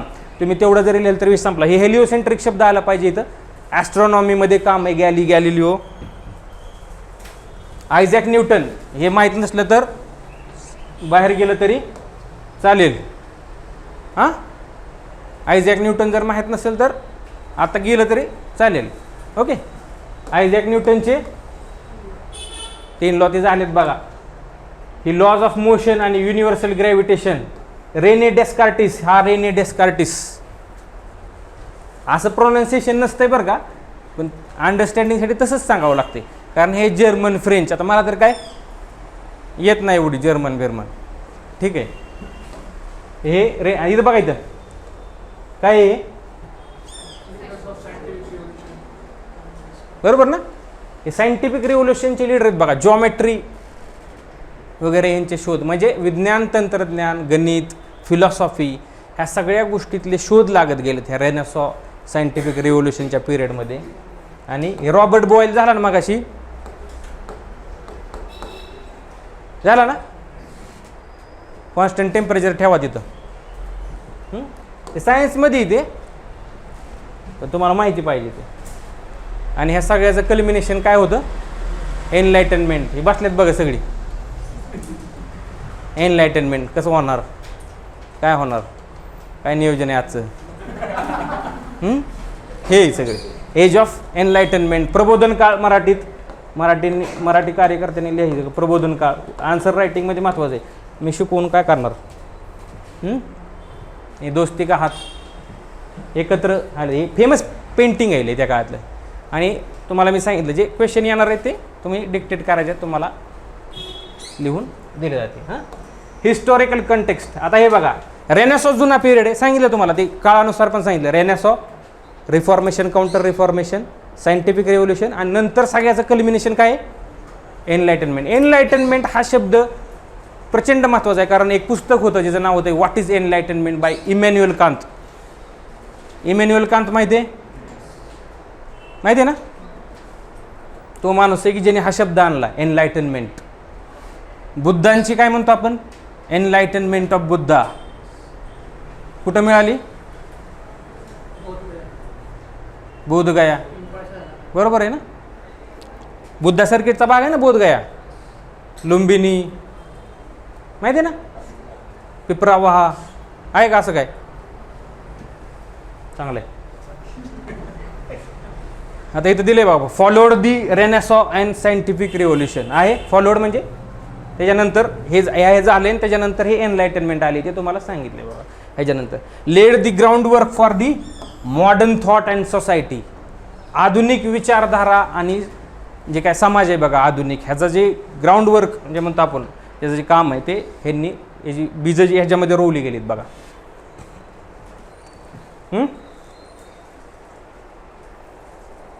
आता कोर आयडियाज काय होतं नक्की एनलायटनमेंट, ते असे काही शब्द मी तुम्हाला सांगितले जे कंपल्सरी तुमच्या आन्सरमध्ये असले पाहिजे. Renaissance was enlightenment was nothing but age of reason, age of rationality, तर्कशुद्धीपणा, काय म्हणतो, तर्कशुद्ध विचारांचा जे काही जग आहे बघा, तर्कशुद्ध विचार. चर्च डॉमिनेशन संपलेलं आहे बघा या सायंटिफिक रिव्होल्युशन. कळलं ना सगळ्यांना, चर्च आधी काय सांगते, पृथ्वीच्या कडेने फिरतात, अशा बऱ्याच गोष्टी आहेत. म्हणजे हे एक एक्झाम्पल दिले तुम्हाला, त्याच्यावर PhD पण होऊ शकते नसते एका रेनेसॉच्या ह्याच्यावर करणारे लोक आहेत. तुम्हाला नाही लिहायचं ते, एकतर तुमच्या सिलेबसमध्ये डायरेक्ट मेन्शन नाही आहे, पण प्रश्न येतात म्हणून. त्याशिवाय इंडस्ट्रियल रिव्होल्युशन कळतच नाही ना. इंडस्ट्रियल रिव्होल्युशन कळल्याशिवाय युरोपमध्ये काय चाललं आहे कळत नाही, त्याशिवाय कोलोनिझम कळत नाही. कोलोनिझम नाही कळलं तर वर्ल्ड वॉर 1 कळत नाही. वर्ल्ड वॉर 1 पासून डायरेक्ट वर्ल्ड वॉर 2 मध्ये झाले. असंच कंटाळा आला म्हणून वर्ल्ड वॉर 2 झाले का? ते वर्ल्ड वॉर 1 वर्ल्ड वॉर 2 मध्ये काहीतरी झालं असेल ना. हिटलरला काय झालं पण एवढं रागाला जायला? काहीतरी असेल ना मध्ये. इंटर वॉर पिरियड तिथे येते सगळं पॉलिटिक्स. आणि कम्युनिस्ट मग काय सांगितलं तुम्हाला, कम्युनिस्ट कॅपिटलिस्ट प्रश्न साईडलाच राहिला. हिटलर मेला पण तो प्रश्न साईडलाच राहिला ना, म्हणून कोल्ड वॉर झाले. म्हणून मग काय सांगितलं ना तुम्हाला, भारतात सुद्धा होतं पहिलं बिगर काँग्रेसी मुख्यमंत्री EMS नंबूद्रीपाद. त्यांचं सरकार असं म्हटलं जातं की पंडित नेहरूंनी 356 लावलं. 356 म्हणजे प्रेसिडेंट रूल. किती असतात इमर्जन्सी, किती प्रकारच्या असतात, कोणत्या कोणत्या, काय असतं 52, कधी लावता येते,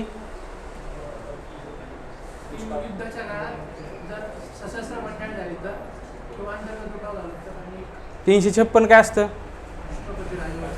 असा शब्द आहे का कुठं प्रेसिडेंट रूल म्हणून घटनेत? नाही आहे ना. काय 365 काय आहे?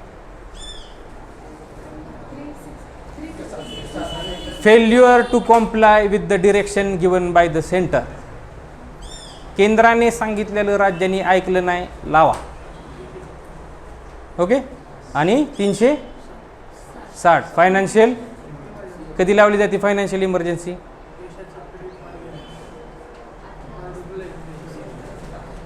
लावली का आपल्या इथं फायनान्शियल इमर्जन्सी? नाही ना. 91ला वेळ आलती का?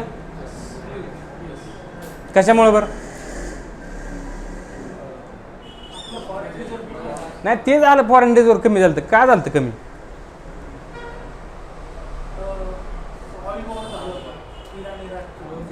नाही ते मिनी ऑइल शॉक, त्याचं नावच मिनी ऑइल शॉक आहे, त्यामुळे एवढा विषय काय नाही त्यात. त्याच्या आधी पण 2 वेळा झालं होतं. योम किप्पूर वॉर माहिती आहे का? इस्रायलमध्ये. इस्रायल माहिती आहे का? आता चालू आहे ना न्यूजमध्ये, पेजरमधनं बॉम्ब. बरोबर ना. पेजर शोध काढणाराच माणूस एक इस्रायली होता, माहिती आहे ना, AI ग्रॉस. जे शोध लावलाय ना तोच ज्यूइश आहे. इस्रायल क्रिएट पण कधी झालंय ते पण आहे इथं. जेरुसालेमवरनं बांधण्यात ना त्यांची. काय आहे जेरुसालेममध्ये असं भारी गेलंय? रिलिजियस तिघांचं पण कसं काय सोबतच असेल बघ. नाही नाही ते तर पवित्र म्हणजे सगळ्यात पवित्र काय तेव्हा असं. ते तर मागच्या 2 मध्ये नाही ना. ते पण आहे सगळ्यात पवित्र असं नाही आहे. ते बघू आपण ते. हां तर तिघांचं पण आहे ते. तर हे गोष्ट लक्षात ठेवा की एज ऑफ रिझन जो आहे हा शब्द पर्टिक्युलरली आला पाहिजे. रॅशनॅलिटीचं एज होतं हे. इंडिव्हिज्युअलिझम व्यक्ती स्वातंत्र्यवादाचं जे काही युग आहे बघा हे. Emphasis on the individual and their rights. व्यक्ती आणि व्यक्तीचे जे काय अधिकार आहे, स्वातंत्र्य बघा ह्याच्यामध्ये भर दिला गेला. आदमी ने कंप्यूटर को बनाया, कंप्यूटर ने आदमी को नहीं, कोई मिल गया. ठीक आहे. हां ते हे थोडक्यात दुसरं काय नाही. इंडिव्हिज्युअल म्हणजे सांगितलेलं बाबा धर्म जो आहे ना तो माणसांनी बनवला आहे.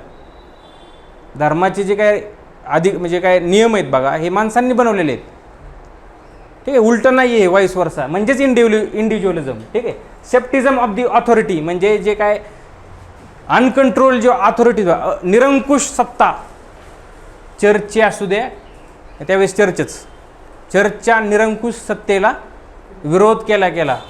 आणि हा विरोध करणारा खूप डेंजर माणूस होता. त्याचं नाव आहे वॉल्टेअर. वॉल्टेअर माहिती आहे? वॉल्टेअरचं एक फेमस वाक्य आहे बघा, माहिती आहे का तुम्हाला? निबंधात वापरा कुठेतरी. निबंध पण असतो 250 मार्काला.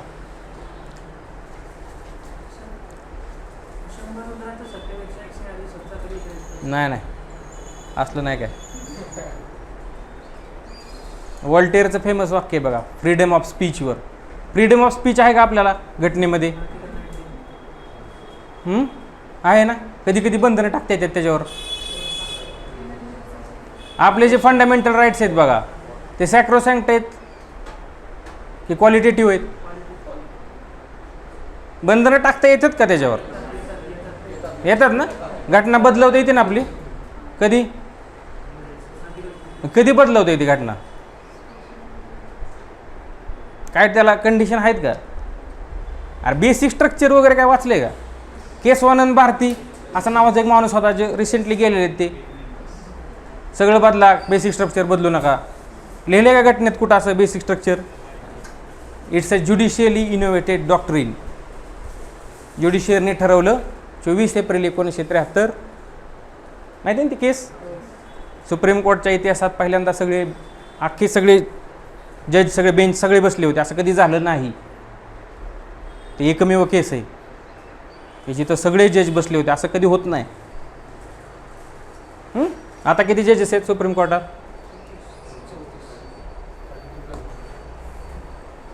आता ज्यांचं लक्ष्मीकांत जेवढं जुनं असेल त्यांचे वेगळे जजेस येतील, ज्यांचं नवीन असेल त्यांचे जास्त जजेस असतील, है ना. हे ऑथॉरिटी बघा. आणि सेक्युलरिझम म्हणजे धर्मनिरपेक्षता, separation of religion from public life किंवा separation of religion from the executives. जसं सगळं सेपरेशन म्हणजे बघा, हे सेक्युलरिझम म्हणजे रिलिजनचं हे आहे बघा. पण हे पर्टिक्युलरली सेपरेशन ऑफ पॉवर्स नावाची एक थिअरी बघा, मॉन्टेस्क्यूची. येईल पुढं मॉन्टेस्क्यू आहे का. सेपरेशन ऑफ पॉवर्स थिअरी आपण चालतो का त्याच्यावर? आपण घेतलंय का ते सेपरेशन ऑफ पॉवर्स? मग कसं काय गेले पंतप्रधान आपले CJ यांच्या घरी? काय म्हणणं आहे तुमचं? गेलं पाहिजे का असं?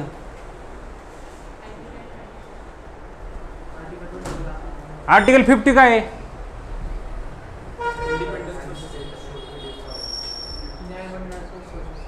Separation of judiciary from executive. न्यायमंडळ आणि कार्यकारी मंडळ हे एकमेकांपासून वेगळे असले पाहिजेत. कुठं झाले तो वेगळे? पर्सनल लाईफ आहे ना ती. तुमची मतं वेगळी असू शकतात. ओके, प्रत्येकाची आपापली मतं असू शकतात. यामध्ये महत्त्वाचं नाही. हा पर्टिक्युलरली फॉर्मॅट जो आहे हा असा कॉपी करा. इथून हा प्रश्न विचारलेला आहे, बऱ्याच वेळा विचारून झालेला आहे की रेनेसॉ आणि एनलायटनमेंटमध्ये काय डिफरन्स आहे. रेनेसॉ हा जुना पिरियड आहे बघा, 14 ते 17 सेंचुरीमधला. एनलायटनमेंट 17 ते 18 सेंचुरीच्या नंतर. आता हे पर्टिक्युलर असंच असतं असं नाही. तुम्ही जाऊन दुसरं पुस्तक वाचताल ठरलेलं असं नाही की बाबा ह्याच टाईमला सुरू झालं. मुवमेंट आहेत ह्या. ठीक आहे. Revival of classical art, literature and learning. ह्याच्यामध्ये उदाहरण द्यायचं तर काय देणार? मोनालिसा पेंटिंग दाखवली तुम्हाला सुरुवातीला. Artistic, more of artistic. जुनं जे आर्ट आहे बघा, कला क्षेत्राच्या पर्टिक्युलरली जास्त फोकस होता रेनेसॉमध्ये. ऑलरेडी एक्झिस्टेड नॉलेज, जुनंच नॉलेज आहे ग्रीक आणि रोमन नॉलेज, त्याचंच पुनर्जागरण करणे म्हणजे रेनेसॉ.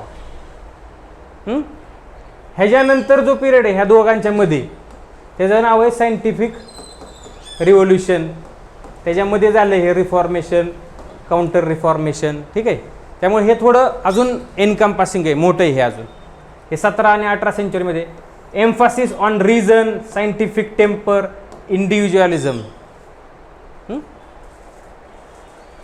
मराठीत कोणाला अर्थ पाहिजे असेल तर लगेच सांगत जाऊ. मी सांगितलं इंडिव्हिज्युअलिझम, व्यक्ती स्वातंत्र्यवाद, सायंटिफिक टेम्पर आहे तुम्हाला, चिकित्सक दृष्टिकोन.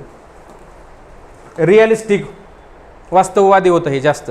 हे आर्टवर जास्त फोकस होता. आणि नवीन नॉलेज, हे ऑलरेडी एक्झिस्टिंग नॉलेज आहे, हे नवीन नॉलेज आलं ना. सायंटिफिक रिव्होल्युशन नवीन नॉलेज झाल्यानंतर समजलं ना. ॲपल पडल्यावर कळलं ना वरनं ग्रॅव्हिटेशन आहे. त्याच्या आधी पण खालीच पडत होतं पण माहीत नव्हतं. ओके, झाले काही? लवकर लवकर 8 मिनिटात उत्तर लिहायचं असतंय. अजून डिक्टेट करायचं तुम्हाला. पटकन पटकन.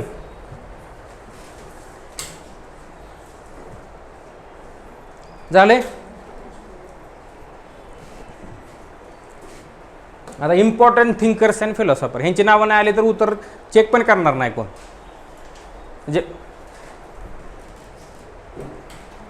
बघून घ्या लवकर, ज्यांचं राहिले त्यांनी पटकन. झाले? राहिले कोणाचं? लिहा लिहा लवकर लिहा, लवकर लिहा. Industrial revolution, French revolution, American revolution आज नाही आहे, टेन्शन ना घेऊ. पण असं बरंच आहे काय काय आपलं. चायनीज रिव्होल्युशन, चियांग कै शेक, सन यत सेन, माहिती आहे ना, माओ झेडॉंग. माओइझम ऐकता ना, नक्षलवाद. नक्षलवाद म्हणजे काय, कुठून आला आहे शब्द? नक्षलवाडी नावाचं वाडी बेंगॉलमध्ये आहे. माओइझम, हु वॉज माओ? माओ झेडॉंग. माओ से तुंग, माओ झेडॉंग एकच. हाऊ, दोघं पण कम्युनिस्ट होते, तर how Mao Zedong was different from Stalin और Lenin? Lenin believed in the capacity of the worker class. Mao Zedong was not that much, Mao Zedong did not have that much faith in workers. तो म्हणायचा की त्यांना, लेनिनला असं वाटायचं की शेतकऱ्यांच्यावर विश्वास नव्हता, पीजंट रिव्होल्युशनवर होऊ शकत नाही, ते वर्कर्सवरच ठाम होती, वर्कर्सच. पण चायनामध्ये जी क्रांती झाली ती पीजंट्सच्या जीवावर झाली. हा बेसिक डिफरन्स आहे. म्हणजे चायनीज रिव्होल्युशन बघायची, रशियन रिव्होल्युशन, कम्युनिझम कसं आलं, 5 year प्लॅन का गेलं, French revolution, Napoleon Bonaparte, American, ले झालं ना. ही इम्पॉर्टंट थिंकर्स, ही मस्त तुमच्या ह्याच्यामध्ये असलं पाहिजे. पण आधी समजून घ्या. जॉन लॉक, लिबरलिझम, उदारतावाद, लिबरलायझेशनवाला तोच लिबरल थॉट प्रोसेस, ठीक आहे. इंडिव्हिज्युअलिझम, हेच परत ते आत्ता सांगितलं, हेच थिंकर आहेत, हीच फिलॉसॉफी तीच आहे. लोक सांगतोय, तुम्ही जर असं लिहिलं नाही ना, हे वॉल्टेअर कुणी दिलं काय चेक करत नाहीत. मग Voltaire, reason, heavy attacks on the church. Attacks म्हणजे बॉम्ब नव्हता टाकत,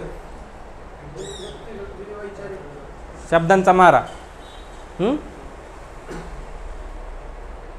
रुसो, सोशल कॉन्ट्रॅक्ट थेअरी, हे जर आन्सरमध्ये नाही आलं एनलायटनमेंटच्या, संपला विषय. सोशल कॉन्ट्रॅक्ट आहे म्हणायचे, दोज हू आर गव्हर्न्ड आणि गव्हर्नमेंट ह्याच्यामध्ये एक कॉन्ट्रॅक्ट आहे. ॲज लॉंग ॲज दोघं म्युच्युअल ह्याच्यामध्ये, तोपर्यंत सरकार राज्य करू शकतं, अशी थिअरी मांडली रुसो. जर रुसो नसता तर फ्रेंच राज्यक्रांती झाली नसती. तो रुसो आहे. 10वीला असतो ही प्रश्न.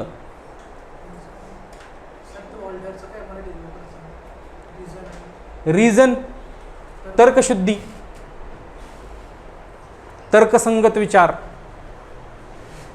Heavy attacks on the church, church किंवा चर्चची मोनोपॉली, पर्टिक्युलरली मोनोपॉली म्हणजे एकाधिकारशाही. हम करे सो कायदा नाही चलेगा, ठीक आहे. इमॅन्युअल कांत, एनलाइटनमेंट नावाचा शब्द छेन्य आणलाय, तुम्ही ठरवा लिहायचं का नाही ते. व्हॉट इज एनलाइटनमेंट नावाचा एक बुक होतं त्यांचं, त्याच्यामध्ये त्यांनी सांगितलं की एनलाइटनमेंट म्हणजे काय, प्रबोधन काळ म्हणजे काय. आणि Thomas Paine, rights of the man, Thomas Paine inspired Mahatma Phule, Joseph Mazzini inspired Savarkar, ठीक आहे. थॉमस पेनच्याच ह्याच्यानंतर सत्यशोधक समाजाचे जे काय पाळंमुळे ती इथून आहेत. ही थॉमस पेन क्वालिटीमध्ये पण असेल. ही यातलं कोण आहे, कोण ओळख येते? ही मग रेने डेस्कार्टिस. हां, व्हिज्युअल मेमरी समजते का? समजते का? बेसिक क्रक्स लिहायचं आहे. नंतर मेजर डेव्हलपमेंट्स, काय काय झालं मग ह्याच्यामुळं, हे सगळं कशासाठी चालू आहे कार्यक्रम.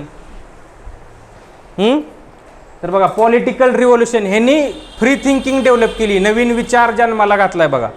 आणि त्याच्यामुळं काय झाले, अमेरिकन रिव्होल्युशन. अमेरिकन रिव्होल्युशननी भारताला काय दिलं?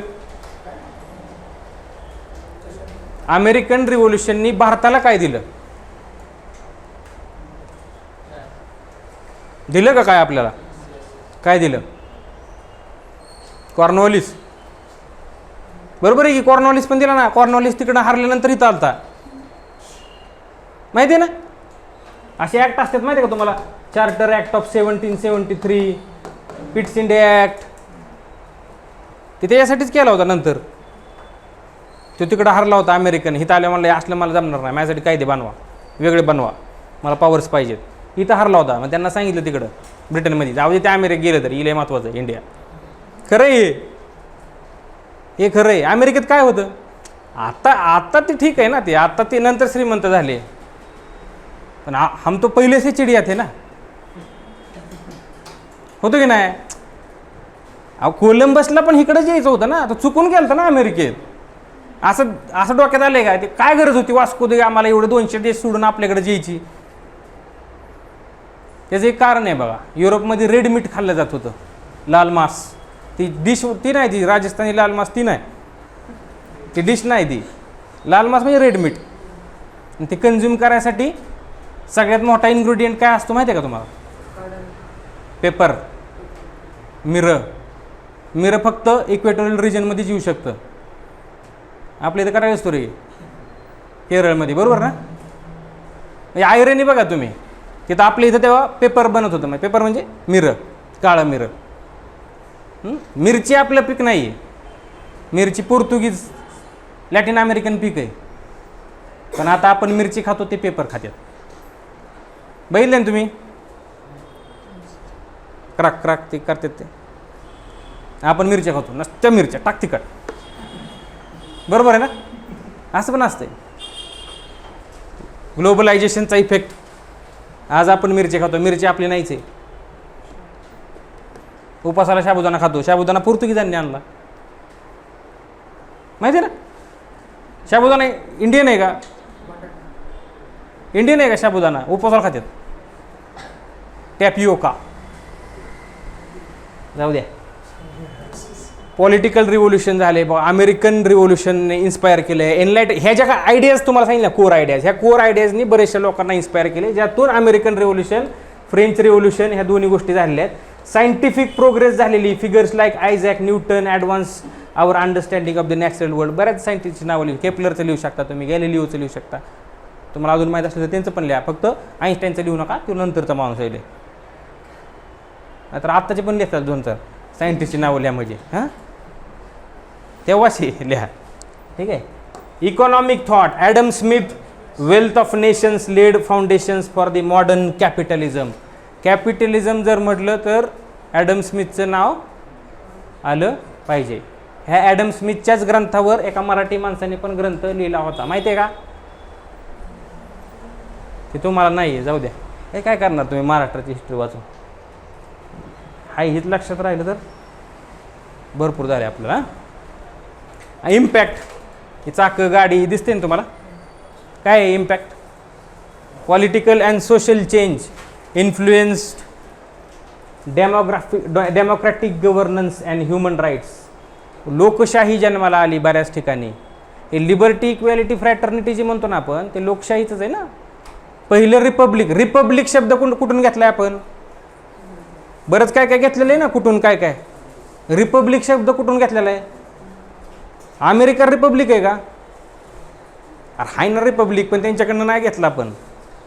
अरे रिपब्लिक शब्द फ्रेंचांकडनं घेतला आपण, बरोबर ना? रिपब्लिक म्हणजे काय? So India is we the people of India have solemnly resolve to constitute India into sovereign, socialist, secular, democratic republic. Sovereign म्हणजे सार्वभौम म्हणजे काय? ती ट्रान्सलेशन सांगत जाऊ नका. पण आपण कॉमनवेल्थचे मेंबर आहे की, मग कसं काय सॉव्हरेन आहे आपण? वाचा रे वाचा, क्वालिटी पण महत्त्वाचं असते. हां, सोशलिस्ट आवडी सेशन 1955चं सोशलिस्ट आहे का? आता सोशलिस्ट आपण आहे, थोडं आहे. सेक्युलर धर्मनिरपेक्ष कधी ॲड केलं आहे? 72 74 2 वर्षांनी वाढवा, 76 पर्यंत जावा. 76 मध्येच आहे. 2+2+2 42वी घटना दुरुस्ती, इंदिरा गांधींचं सरकार, डेमोक्रॅटिक लोकशाही, आणि पुढं रिपब्लिक म्हणजे तुमचा जो हेड असतो, जो प्रेसिडेंट म्हणतो आपण, जो डायरेक्टली इलेक्टेड बाय पीपल असतो, डायरेक्टली इनडायरेक्टली पण इलेक्टेड असतो. इलेक्टेडच असतो ना आपला, पण आपण नाही मतदान करत, पण इलेक्टेड तर असतो ना. ब्रिटनमध्ये तसं नाही ना. एलिझाबेथ गेले आता आले ना, आले लक्षात? That is not Republic. तो ह्युमन राईट्स, डेमोक्रॅटिक गव्हर्नन्स अशा आयडियाने इन्स्पायर केले. आणि modernity, this paved the way for the industrial revolution and development of modern science. वेगवेगळ्या मशीन्स, पॉवर लूम्स, वेगवेगळ्या ह्यांचा शोध लावला. तुम्ही इथं हे पण लिहू शकता की ह्यांनी इंडस्ट्रियल रिव्होल्युशन, जसं जसं पुढं जाईल नाही प्रत्येक टॉपिक, तसं तुम्हाला समजेल की एकच आहे अख्खं. नाहीतर मी इंडस्ट्रियल रिव्होल्युशनपासून पण सुरू करू शकतो, तुम्ही काय म्हणणार पण नाही मला, कारण तिथं इंडस्ट्रियल रिव्होल्युशनच लिहिलं आहे. पण वैसा नाही होता, ते समजणारच नाही आहे. हे काय हे माहिती आहे तुम्हाला? हे गुगलवर सर्च मारून बघा, हे घरी गेल्यावर ऑब्विसली, आता नाही. The Wanderer above the Sea. हा जो माणूस आहे ना बघा, कॅस्पर डेव्हिड फेडरिक, हा जे एक लय फेमस पेंटिंग आहे बघा, रोमॅन्टिसिझमचं पेंटिंग. रोमॅन्टिसिझम आणि रोमॅन्टिक हे दोन वेगळे शब्द आहेत तुमच्या माहितीसाठी. हां, इंटरव्ह्यूमध्ये पण एक विचारलं जातं बऱ्याच आहे, रोमॅन्टिसिझम काय असतं म्हणून. बॉलिवूडचा आणि ह्याचा तीळ मात्र संबंध नाही आहे. ही एक मुवमेंट आहे. इंग्लिश लिटरेचर आहे का कोण? विल्यम वुड्सवर्थ माहिती आहे कोणाला? आता असलं तर कोण सांगणार नाही. William Wordsworth. बटाट्याची चाळ वाचले कोणी? नाही, त्यांचं नाही आहे ते ऑब्व्हियसली, बटाट्याची चाळ विल्यम वुड्सवरचं, पुलंचं आहे ते.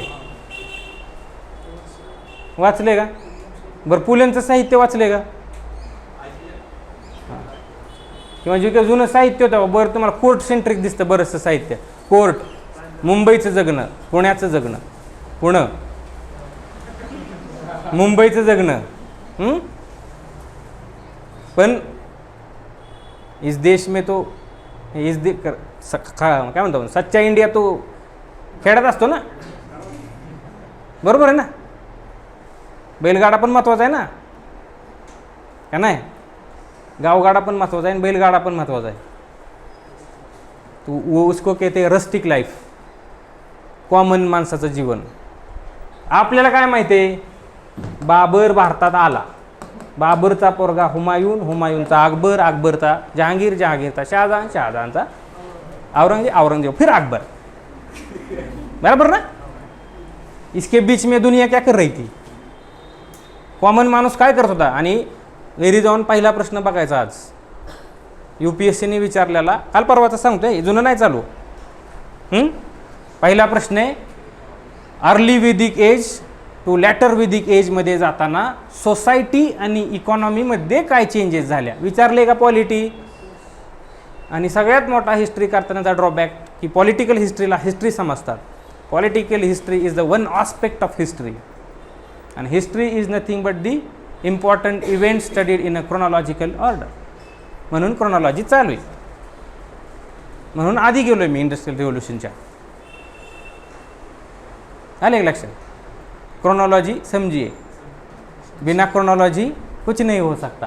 तर हे पेंटिंग आहे बघा, the Wanderer about the Sea. हे जे आहे बघा, हे जे रोमॅन्टिसिझम जे एक मुवमेंट आली बाबा, की हे जे एनलाइटनमेंट झालं, रिझन, क्रिटिकल थिंकिंग, आणि ह्यांनी बढावा मिळाला की हिथं शोध लावा, त्याचा शोध लावा. पण लोक त्यानंतर म्हणायला लागली की फिलिंग्स का क्या, इमोशन काय आहे साहित्य में, इमोशनला काय किंमत आहे की नाही.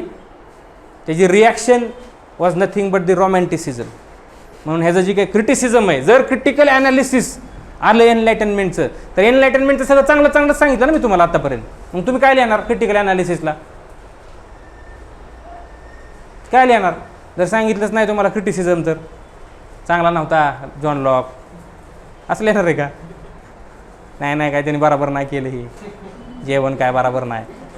हां हां, हे क्रिटिसिझम. जर क्रिटिकल ॲनालिसिस विचारलं तर क्रिटिकल ॲनालिसिसमधला सगळ्यात मोठा पॉईंट, इट वॉज अ युरोसेंट्रिसिझम. युरोपच्या बाहेर दुनियात नाही यांच्यासाठी. आपलं काय आहे का नाही? Focused on the western thought. ह्यांच्यापेक्षा हजारो लाखो पटीनं आपला थॉट बाहेर आहे, हे तर मान्य आहे तुम्हाला. अरे भारी का नाही?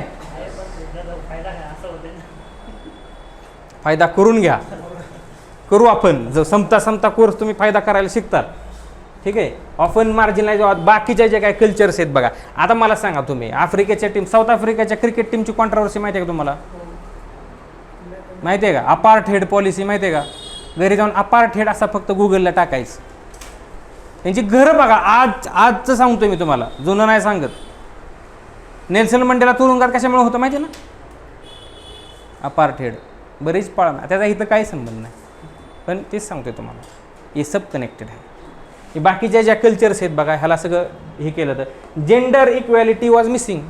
Rights of the man and rights of the woman. हे क्रिटिसिझम आहे महत्त्वाचं. मेकॅनिकल अप्रोच, मेकॅनिकल होते सगळे, ह्याच्यात फिलिंग्स हा शब्द आला पाहिजे. इमोशनलेस होतं किंवा इमोशन जे आहे बघा, भावना जे ते काय कुठं आहे तिथं एनलायटनमेंटमध्ये, म्हणून त्याचा रिॲक्शन होती रोमॅन्टिसिझम मुवमेंट, एनलायटनमेंटला विरोध. आणि appealed only small percent of the intellectuals only. बरोबर आहे ना. आपलं बघितलं ना तुम्ही नेमस्तांचा कालखंड, नेमस्त म्हणजे मॉडरेट्सचं अपयशाची वन ऑफ द रिझन्स हेच आहे. बरोबर ना. दे लॅक्ट द मास सपोर्ट नव्हता ना. सोप्पा कार्यक्रम कोणी केलाय? गांधीजींनी ना. मीठ उचल, तू देशभक्त आहे, संपला विषय. काय बंदुकीची गरज नाही, उचल मीठ, नको देऊ टॅक्स, जरा देशभक्त. सोपा कार्यक्रम तेच आहे बघा. स्मॉल सेक्शन इंटेलेक्च्युअल जे आहे बघा, बेंगॉल, कोलकाता. पहिलं काँग्रेसचं सेशन कधी भरलं खेडेगावात? महाराष्ट्रात भरले म्हणल्यावर तर माहीत पाहिजे कमीत कमी. फैजपूर सेशन 1936. स्थापना कधी झाली काँग्रेसची? किती वर्ष लागली बरं? नसतं खेड्याकडे चाला म्हणून होतंय का? खेड्यात यायला 51 वर्ष लागली तुम्हाला. चालतंय, कम्युनिकेशन नव्हतं तेव्हा. पण सांगा, हे जे चित्र आहे ना, मग हे तेच आहे चित्र, एक फेमस. म्हणजे ते रोमॅन्टिसिझम थोडक्यात सांगायचं म्हणजे ते लोक म्हणायचे की बाबा तुम्हाला जर म्हणजे आर्टिस्टिक तुमचे थॉट डेव्हलप करायचे असते तर एकट्याने फिरा. हे खरंच आहे तसं. म्हणून ते फॉगमध्ये असं थांबलेलं दाखवतं. कॅस्पर डेव्हिड फ्रेडरिकने काढलेलं चित्र. हे जे नाव बी होतं मला विचार, पण माहिती पाहिजे रोमॅन्टिसिझम काय आहे. हे विल्यम वुड्सवर्थले फेमस माणूस आहे ह्याच्यामधला, विल्यम वुड्सवर्थ. शेक्सपियर हा सगळं कोर्ट सेंट्रिक दाखवायचा. Hamlet, to be not to be, that is the question वगैरे. हां, नाना पाटेकरवाला नाही, तू वेगळा ओरिजिनल. हां, हॅमलेट, जुलियस सीझर, ते राजेशाही पात्र आहेत ना. हे बाकीच्यांचं काय, चपाती भाकरी 3000 रुपये मेस, ह्यांचं काय? ती रोमॅन्टिसिझम. William Wordsworth. जसं इकडं आहे ना, किंवा काय काय अण्णाभाऊंचं साहित्य. ओके, म्हणजे बरेच आहेत असं हे नाही. तर अशा गोष्टी असतात. आणि हे तुमचं काय, हे UPSC पेपर आहे. हां, हे बॅलन्स ऑफ पॉवर तुम्हाला. आता तुम्हाला कमीत कमी माहिती तरी का बाबा की World War I जे आता हे प्रश्न तुम्हाला डिस्कस केला होता ते काय होतं. हे झालेलं नाही, तुम्हाला टेन्शन घेऊ नका, मला याय नाहीच अशा नाही. हे झालंच नाही ना तुम्हाला. हे दाखवायचं आहे तुम्हाला की लिहायचं आहे कसं.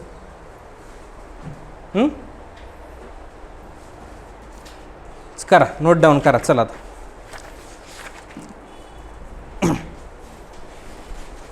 एनलायटनमेंट टॉपिक टाका तुम्ही.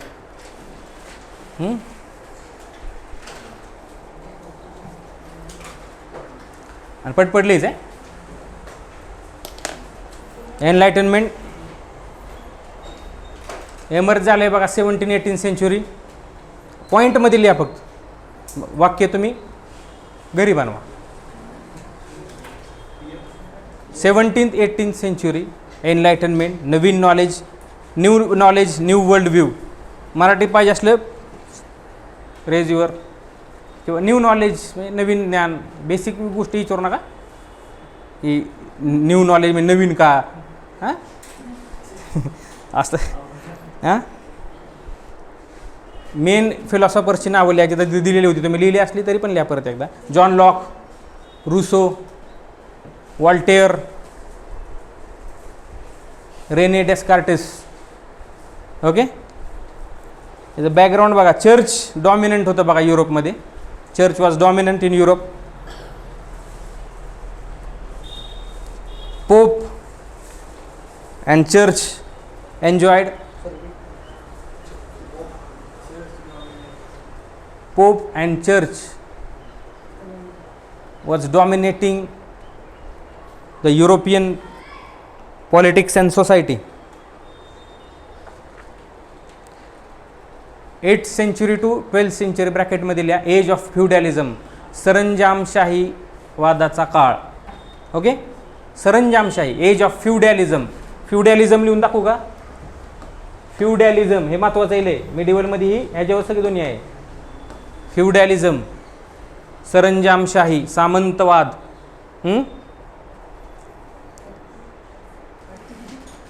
8 ते 12 सेंचुरी. मी तुम्हाला सांगितलं, तुम्ही परत गेल्या जाऊन बघितल्यानंतर तुम्हाला एखाद्या पुस्तकात वेगळं पण सापडू शकतं. प्रत्येक हिस्टोरियन वेगवेगळा लिहितो. ठीक आहे.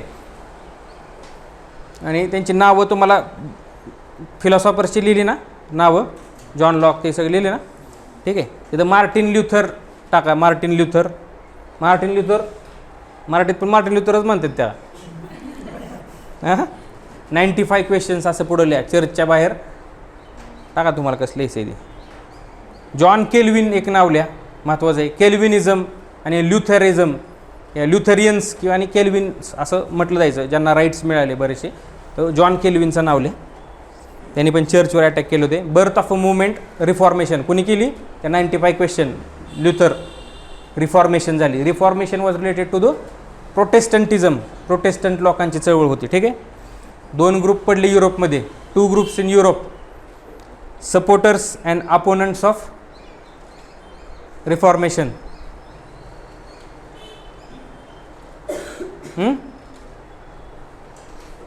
त्या दोघांमध्ये 30 इयर्स वॉर बिटवीन देम. 30 वर्षाचं युद्ध झालं त्यांच्यात. 1618 ते 1648. ठीक आहे. आणि ते संपले जे ना 1648ला. त्याच्या पुढे लिहा ट्रिटी ऑफ वेस्टफॅलिया. वेस्टफॅलियाचं स्पेलिंग हे वेस्टफॅलिया, ठिकाण आहे एक वेस्टफॅलिया. काय? Treaty of Westphalia, WESTPHALIA. वेस्टफॅलियाची ट्रिटी आहे. आणि लिबर्टी मिळाली. ह्यातून काय मिळाले? Liberty to the kings to decide the political and religious policy of the state. म्हणजे तिथल्या राजांना आपापले जे काय पॉलिटिकल आणि राजकीय आणि धार्मिक जे काय पॉलिसी आहे आपल्या स्टेटची ते ठरवायला त्यांना फ्री स्पेस मिळालेला आहे. तोपर्यंत आधी असं नव्हतं. म्हणजे त्याच्या आधीचं जे स्टेट होतं थोडक्यात, that state was a theocratic state. Theocracy मगाशी सांगितलं आहे तुम्हाला.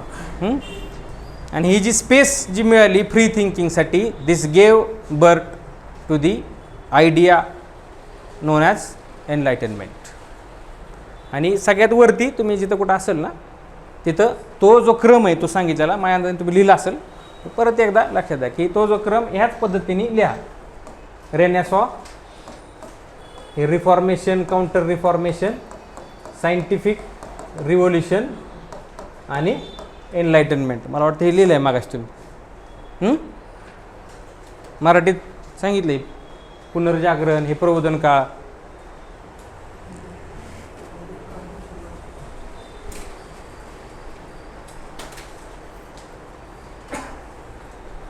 आता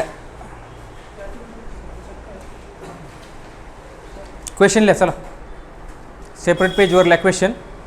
वाय डिड एनलायटनमेंट एमर्ज? कशामुळे आलं?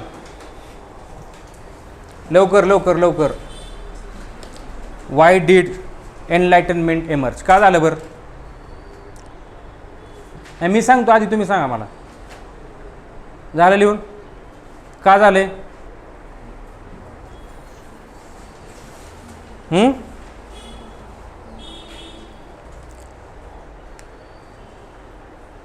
Uncontrolled powers of church. लिहा अनकंट्रोल्ड पॉवर ऑफ चर्च.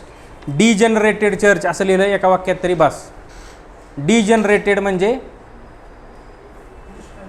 निरंकुश सत्ता होती चर्चची. चर्च ह्या इन्स्टिट्यूशनची निरंकुश सत्तेमुळं मागास राहिला होता Europe. Degenerated Europe, degenerated church, degeneration झालं होतं बघा.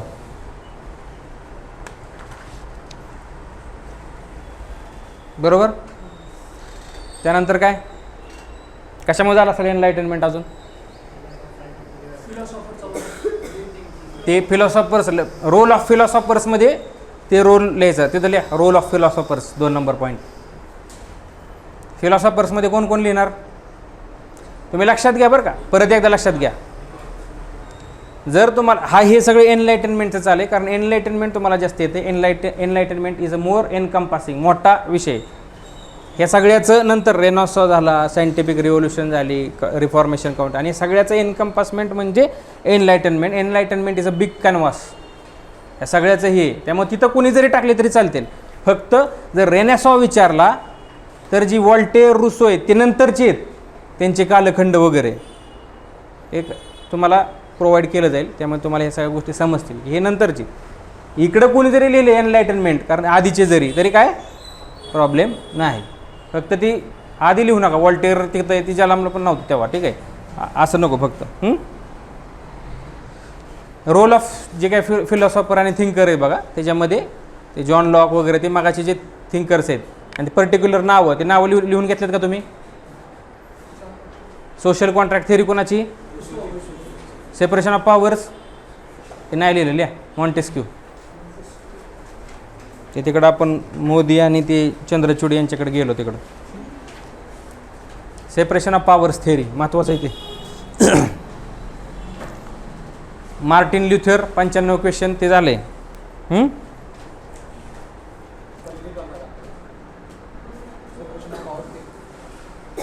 मॉन्टेस्क्यू.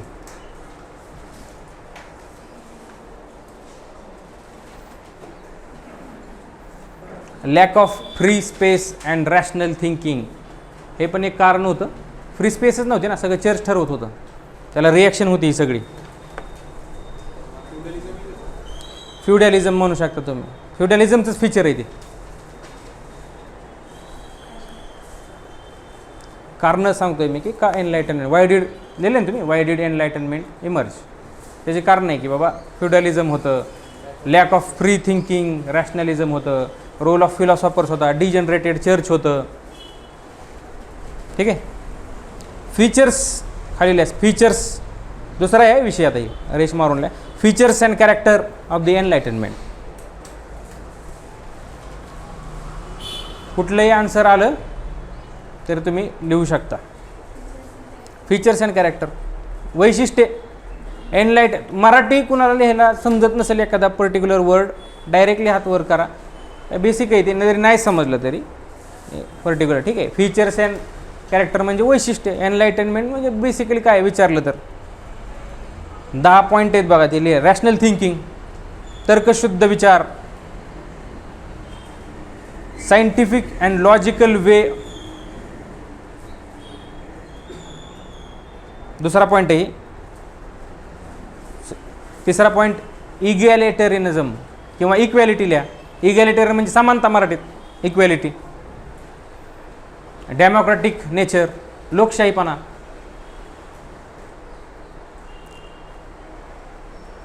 नॅचरल लॉज, लिबरलिझम किंवा लिबर्टी, दोन्हीपैकी काही लिहा. लिबर्टी म्हणजे उदारमतवाद. कॉन्स्टिट्युशनलिझम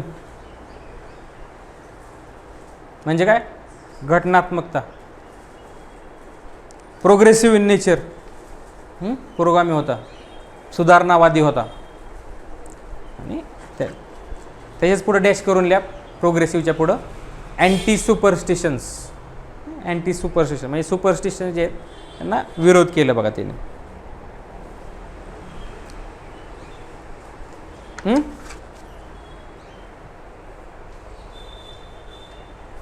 हे बघा एक पर्टिक्युलर तुम्हाला सांगतो, प्रत्येक आन्सर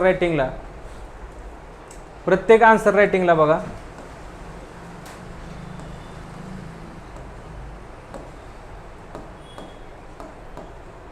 कोणतं पण आन्सर लिहा, कोणता पण निबंध लिहा, एकच वर्ड लक्षात ठेवायचा. काय काय UPSC करणाऱ्यांनी पण MPSC इराच लक्षात ठेवा. प्रत्येक आन्सरचं उत्तर त्याची मिलिटरी काय कारणं आहेत का, मिलिटरी म्हणजेच मिलिटरी किंवा स्ट्रॅटेजिक कारणं. P फॉर पॉलिटिकल काय कारणं आहेत का, पॉलिटिकल असतं तेव्हाच ॲडमिनिस्ट्रेटिव्ह काय कारणं आहेत का, किंवा ॲडमिनिस्ट्रेटिव्हली काय चेंजेस झाले. R फॉर रिलिजियस काय गोष्टी आहेत का, E फॉर इकॉनॉमिकल काय आहे का, एन्व्हायरमेंटल किंवा इकॉलॉजिकल काय आहे का, C फॉर कल्चरल आस्पेक्ट त्याच्यामध्ये काय आहे का, एस फॉर सोशल आस्पेक्ट काय आहे का? खतम बात. यही आहे ॲनालिसिस. 1857चं युद्ध या सगळ्या पटडीत बसवून दाखवा. बसतंय का? सांगा मिलिटरी फॅक्टर काय होता?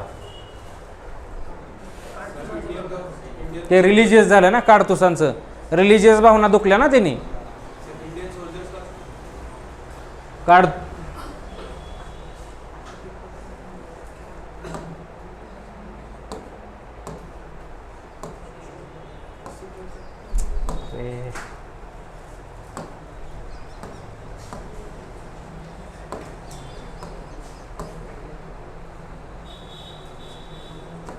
काडतुस ती चरबी लावलेली हे ते सगळं भावना वेल्लोर म्युटिनी त्याच्या आधी झाली होती माहिती आहे का? ते पण धार्मिक कारण होतं. ठीक आहे, असू द्या. वेल्लोर एक ठिकाण आहे, Vellore institute of technology VIT. हे VIT नाही इथलं, वेल्लोर इन्स्टिट्यूट खरं VIT. MIT पण हे नाही, मॅसेच्युसेट्स इन्स्टिट्यूट ऑफ टेक्नॉलॉजी असतं आपलं. ते ईस्ट बरोबर होतं, मी सांगितलं ना, ऑक्सफोर्ड ऑफ द ईस्ट बरोबर आहे. हां ठीक आहे. काडतुस हा ह्याच्यात बसते ना रिलिजियसमध्ये. मिलिटरी सांगा, पहिल्यापासून सांगा. मिलिटरी सांगा. मिलिटरी काय फॅक्टर होता का? अरे मिलिटरी तर होता सगळा कार्यक्रम. बऱ्याच गोष्टी त्या आहेत, ते पण धार्मिकच झालं ना परत. ते तुम्ही इथं ॲडमिनिस्ट्रेटिव्ह आणि मिलिटरीमध्ये टाकू शकता. हां ते पॉलिटिकलमध्ये जाईल ना, बरोबर आहे. ते रिझन बरोबर आहे, पण ते पॉलिटिकलमध्ये जाईल ना. इथली जी लिडरशिप होती, political leadership, doctrine of labs काय होतं? ओके, खालसा धोरण आहे का इथं?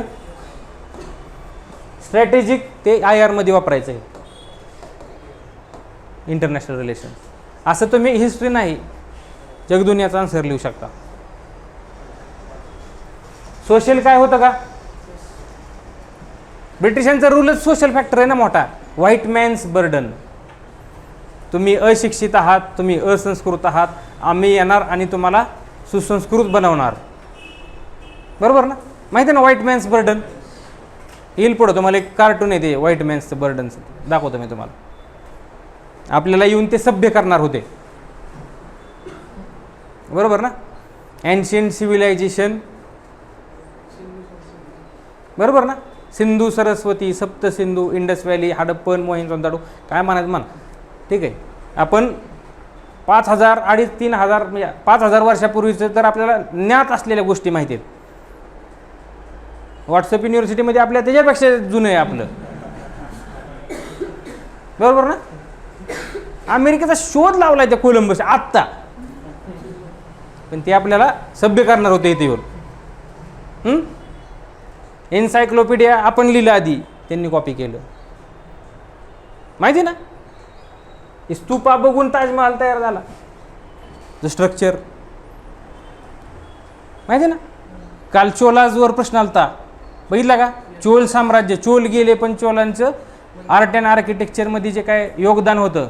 अरे इंट्रोडक्शन जर एखाद्याने लिहिलं असतं ना, सेनगोल, आखा भारतात ते वादावाजायला नसतं, त्याने सेनगोल लिहिलं. ते सेनगोल कोणाचं होतं? वो इंट्रोडक्शन में लिखता ना, खुश हो जाता, दिल खुश जाता वो एग्जामिनर का. सेनगोल कोणाचं होतं? त्याच्यावरून तर सगळा इश्यू निघाला ना. मला तर पेपर सेट सुद्धा ते विचार केला असेल त्याने. सेंगोलवरनं आले. बृहदेश्वरा टेम्पल कोणाचं आहे? पोन्नियन सेल्वन, मणिरत्नम फिल्म, माहिती ना? Aditya Karikalan, Brihadeeswara temple, Rajarajeshwara temple, world heritage site आहेत रे. हां 1010-14 मध्ये बांधलेलं मंदिर आहे ते. 1000 वर्ष होऊन गेल्यात त्याला. त्याचा वरचा दगड 80 टनाचा आहे, 216 फूट आहे ते. त्यांचं आर्ट अँड कल्चरमधलं तुम्हाला योगदान फक्त सांगायचे, चोलांनी काय काय केलं. बेसिक प्रश्न आले ते ह्यावेळेस हिस्ट्रीला, लय बेसिक. ठीक आहे, तर हे बघा, हे पॉलिटिकल बघा, सोशल, सगळे सोशल. व्हाईट मान्स बर्डन, आम्ही तुम्हाला येऊन सभ्य करणार आहे, ते बसू शकते. हां कल्चरल, कल्चरल तर सबज्युगेशन केलं ना आपल्यावर रूल करायला. हे कल्चरल सबज्युगेशन आहे ना. 1857च्या बंडाला एक हिस्टोरियन काय म्हणतो माहिती आहे का तुम्हाला? हे ख्रिस्तियन आणि बार्बेरियन्स मधलं युद्ध आहे. सभ्यपणा आणि रानटीपणा यामधलं युद्ध म्हणजे 1857चं बंड. मी नाही म्हणत एवढं, ती हिस्टोरियन एक म्हणतोय त्यांचा, एली आर रीड नाव आहे त्याचं. उसको रीड की हड्डी नहीं है इसलिए वो ब्रिटिश आहे ना, फॉरेन. नॅशनलिस्ट हिस्टोरियन जे आहेत बघा, अशोक मेहता, बेंजामिन डिझरायली तिकडचे होते, पण नॅशनलिस्ट हिस्टोरियन म्हणून गिनलं जातं त्यांना. ही तुम्हाला इथं नसते, ऑप्शनलमध्ये असते, त्याची काही हे नाही, पण माहीत असावं. अशोक मेहता कोण? पंचायत राज वगैरे नावाचा काय प्रकार आहे का आपल्या आयुष्यात? ग्रुप ग्रामपंचायत वगैरे कोण आहे का इथं? नगरपालिका इलेक्शनच झाले नाहीत म्हणा होता. पंचायत राज आले, त्यात अशोक मेहता कमिटी आहे का? बलवंतराय मेहता समिती आहे का? सिंघवी कमिटी आहे का? PV राजा म्हणणार आहे का? मारील आता ती PV राज म्हणणार आहे म्हणलं, ती सेंट्रल स्टेट रिलेशनला आहे, सगळ्याला हा म्हणत नाही. PV राज म्हणणार तिकडे नाव घेतोय मी, सगळ्याला हा म्हणत सुटलाय. क्वालिटी पण आहे, बऱ्याच गोष्टी आहेत आपल्याला सिलेबसमध्ये, हिस्ट्रीज फक्त नाही आहे. असं प्रत्येक आन्सर लिहू शकता. आता दुसरं घ्या, एनलायटनमेंट घ्या. चला, मिलिटरी फॅक्टर काय बसणार आहे का? पॉलिटिकल आहे का? पॉलिटिकल स्फिअरमध्ये जी काय राजा आहे त्याला zero lack of free space, काय होतं का त्याला ठरवायला अधिकार? सगळं चर्चकडे होतं. रिलिजियस डॉमिनेशन, थिओक्रॅसी, प्रशासन पॉलिटीमध्ये झिरो रोल, चर्चचाच दोन्हीकडे रूल होता. सोशल आस्पेक्ट, लोकांकडे काय होतं का? Scientific knowledge zero. S for इथं सायंटिफिक पण लिहू शकता तुम्ही की बाबा सायंटिफिक अप्रोच. आणि हे प्रत्येक आन्सर रायटिंगला, प्रत्येक पेपरला सुचलं नाही की जर पर्टिक्युलर एखादा रटून गेलेला प्रश्न जर नाही आला तर ह्या अँगलने विचार केल्यानंतर 4ही GSचे पेपर सुटू शकतात. त्यामुळे UPSCवाल्यांनी पण MPSC इरा असंच लक्षात ठेवा. प्रत्येक गोष्टीचा एक मिलिटरी. World War I घ्या, मिलिटरी फॅक्टर काय होता? काय मिलिटरी फॅक्टर? ते पॉलिटी झालं ना, कट्टर राष्ट्रवाद, प्रखर राष्ट्रवाद, पॉलिटिकल अँगल. फ्रान्स फर्डिनांडची हत्या केलती का? कोणी केलती? Serbian nationalist. नंतर झाला तो नॅशनलिस्ट, आधी कॉलेजचाच पाहू. ठीक आहे. हां, सोशल अँगल काय होता का? असतो, शोधा म्हणजे सापडेल. खूप गोष्टी होत्या, रेशियल गोष्टी होत्या याच्यामध्ये. हा देश आमचा, प्रत्येक रेशियल सुप्रिमसी असायची. हे मगाशी तो लॅबेन्श्रॅम ज्यांनी विचारलं ना, ते तेच होतं. लॅबेन्श्रॅम म्हणजे जर्मन लोक खूप आहेत, तर pure blood, Aryan pure blood ज्याला म्हणलं जातं. सुभाषचंद्र बोस भेटायला गेलते तिकडे, माहिती आहे ना? गेलते ना कधी?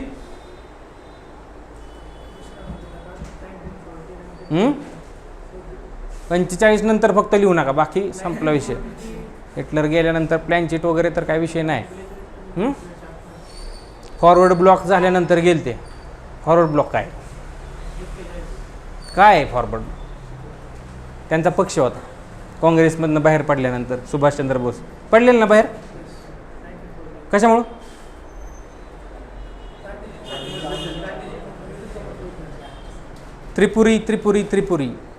त्रिपुरी सेशन होते तिथं वाजायला. आधी हरिपुरा होतं, नंतर त्रिपुरी होतं. फॉरवर्ड ब्लॉकची स्थापना केली, त्यानंतर गेले ते. हां, सांगा दुसरं सांगा आता. पॉलिटिकल सोशल फॅक्टर झालं. वर्ल्ड वॉर वनचा काय इकॉनॉमिकल फॅक्टर होता का? काय होता ना? तेच होते ना, भांडणच होते ना कॉलनीसाठी, बरोबर आहे ना? रिलिजियस फॅक्टर काय होता का?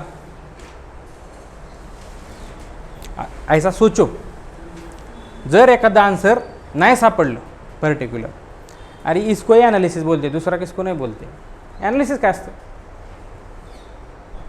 प्रत्येक अँगलने तुम्ही जायचे, पण त्याचे ड्रॉबॅक्स सांगितले किंवा त्याला कुठंतरी काउंटर दिलं. 1857च्या युद्धावर क्रिटिकली ॲनालाइज करा म्हणलं तर उत्तर वेगळं असते. आणि ते जोडायच्या पण टेक्निक आहेत.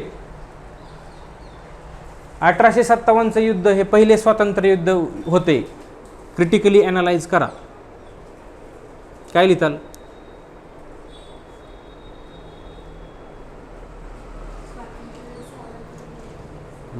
ती कॉमेंट झाली त्यांनी दिलेली, बरोबर आहे. तर तुम्हाला आधी सांगायचं आहे की क्रिटिकली ॲनालाइजला मी तुम्हाला मग सांगितलं ज्या कमांड आहेत त्या कमांडवर काम करायचं.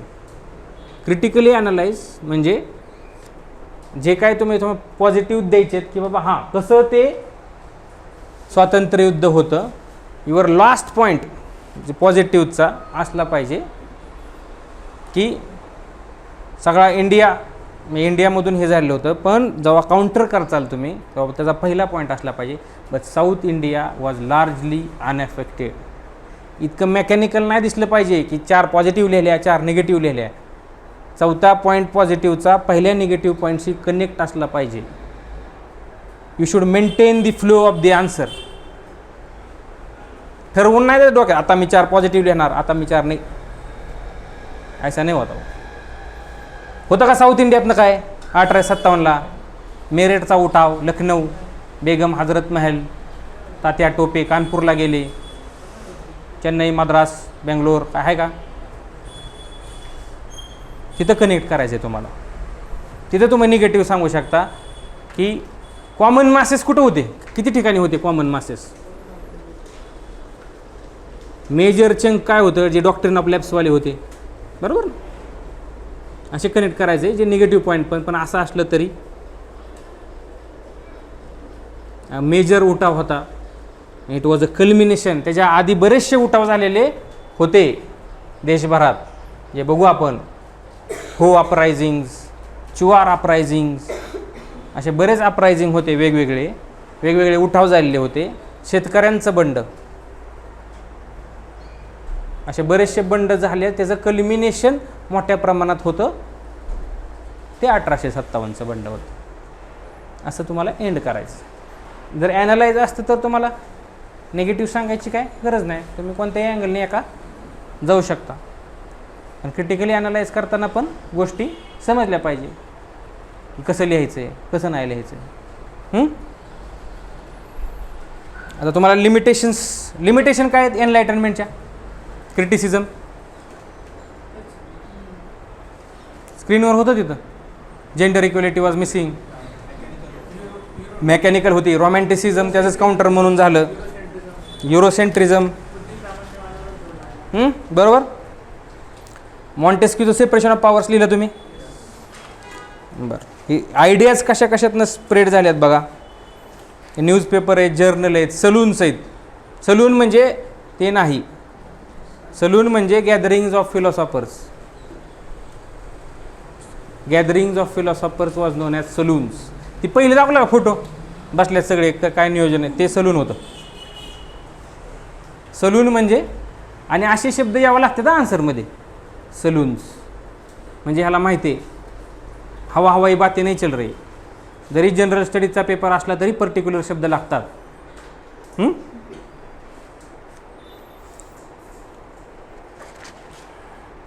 सिग्निफिकन्स आणि इम्पॅक्ट लिहा. एनलायटनमेंटचा सिग्निफिकन्स आणि इम्पॅक्ट काय झाला आहे?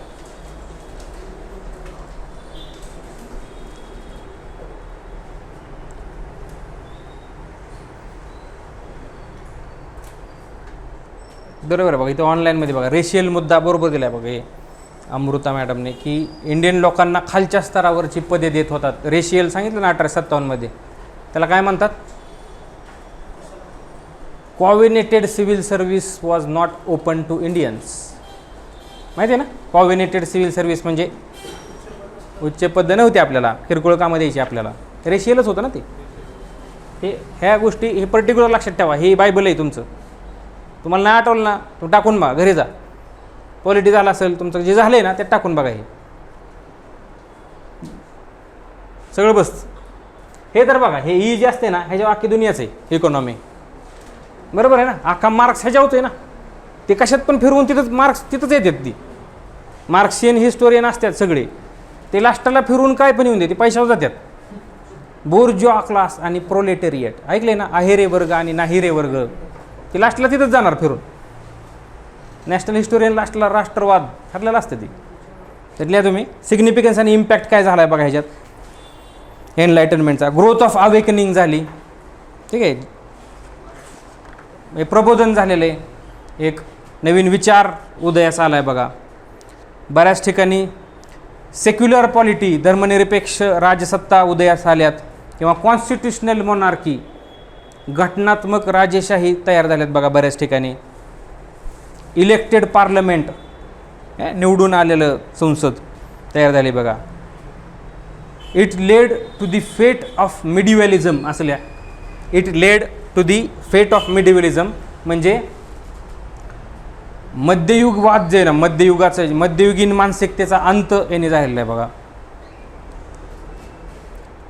बऱ्याच रूलर्सला इट इन्स्पायर्ड मेनी रूलर्स आणि बेनेवोलंट रूलर्स असं टाका. बेनेवोलंट म्हणजे लोककल्याणकारी राजा बरेचसे निर्माण झाले त्यातून. त्या 3 जणांची नावं लिहा particular. Joseph second of Austria, Catherine the Great of Russia, मराठीत कॅथरीन द ग्रेट रशियाचा असं लिहा, ठीक आहे. हे 2 नावं लिहिली तरी बस लक्षात ठेवायला. प्रुशिया आणि एक ऑस्ट्रिया आणि हे सांगितलं ना तुम्हाला, ऑस्ट्रिया आणि Frederick the Great of Prussia ऐकल्या.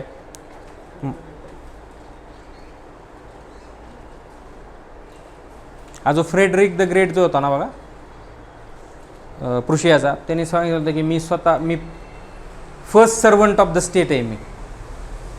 त्यावेळी रिव्होल्युशन होतं ना, मी पहिला दास आहे, मैं नात नाही मैं दास हूँ. ऐकलं का असं काय तुम्ही? नाही ऐकलं? बातम्या बघत नाही वाटतं तुम्ही. भाई और बहनों मैं नात नहीं दास हूँ.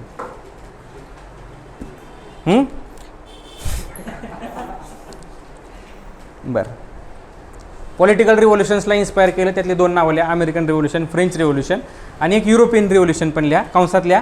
1830 आणि 1848 ते नंतर होतील तुम्हाला. राजकीय क्रांतींना यांनी जन्म दिला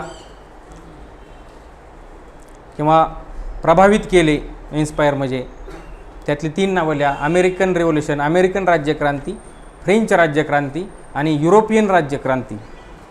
1830 आणि 1848 2 वेळा झाली ती. आता ह्या ज्या एनलायटनमेंटच्या आयडियाज होत्या, it gave birth to the idea of nationalism. राष्ट्रवादाला जन्म दिला.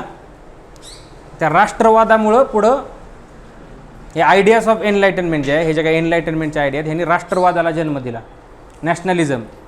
आणि यांनीच एंड ऑफ कोलोनियलिझम नंतरच्या काळात झाले, पण झाले ना, वसाहतवादाचा अंत यांनी होत गेला बघा. बरोबर.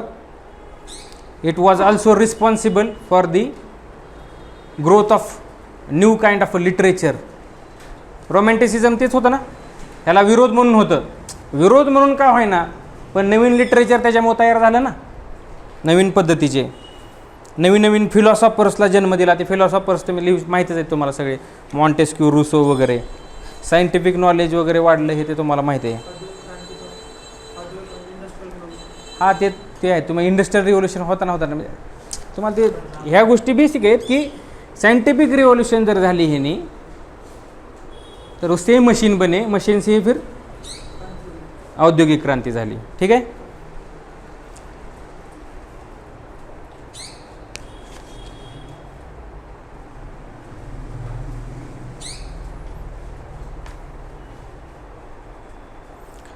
एका खाली रुसो आणि त्याची सोशल कॉन्ट्रॅक्ट थेअरी ऐकल्या. त्यांनी म्हणले बघा, त्याच्यावर एकदा प्रश्न विचारलेला आहे, रुसोची सोशल कॉन्ट्रॅक्ट थेअरी काय, आणि बऱ्याच निबंधात पण तुम्ही वापरू शकता, प्रचंड महत्त्वाची, की ज्यांनी मॉडर्न थॉट जन्माला घातला, की people are the source of authority. म्हणजे लोक हे एखाद्या सत्तेचे प्रेरणास्थान आहेत बघा, किंवा त्याचा जो काय स्रोत आहे. आपली घटनेचं जे काय प्रिएम्बल आहे, प्रिएम्बलला काय म्हणतात मराठीत, प्रस्तावना, प्रास्ताविका जी आहे त्याची सुरुवात काय, वी द पीपल, आम्ही आम्हाला देतोय. म्हणजे तुमचे स्त्रोत कोण आहे? लोकच आहेत. घटनेला हे सांगायचं यातून, हे स्त्रोत हे तेच आहे म्हणून सांगितलं तुम्हाला. ही सोशल कॉन्ट्रॅक्ट थिअरी वेगळी काढून देते, कारण हिने असे सगळे जगाला इन्स्पायर केलेले ह्या सोशल कॉन्ट्रॅक्ट थिअरीने, की people are the source of authority of its state. लोक त्यांच्या जे काही सत्ता आहेत बघा, राजसत्ता, हे जे स्त्रोत आहेत बघा. आणि ह्यामुळं पॉप्युलर सॉव्हर्निटी म्हणजे लोकांची सार्वभौमता म्हणतो आपण, जो म्हणतो सॉव्हर्निटी जो शब्द आहे, तर त्यांनी लोकांच्या जीवावर आहे सगळं, लोकांच्या मर्जीवर आहे. आपण नाही ना पॉप्युलर सॉव्हर्निटी, नाही मतदान दिले की होतो ना कार्यक्रम. रुसोनी काय सांगितले बघा, एक्सप्लॉयटेटिव्ह सिस्टीम जे आहे बघा, हे जे काय पिळवणूक करणारी जी काही सिस्टीम आहे, यंत्रणा आहे, ह्याला विरोध करण्याचं जे काही तत्त्वज्ञान आहे ते त्याने दिलं आहे. इमॅन्युएल कांत तुम्हाला सांगितलं मगाशी, एनलायटनमेंट हा जो शब्दच आहे मुळात तो इमॅन्युएल कांतने दिलेला आहे. त्याचा खूप मोठा रोल आहे बघा, जर्मन थिंकर होता तो.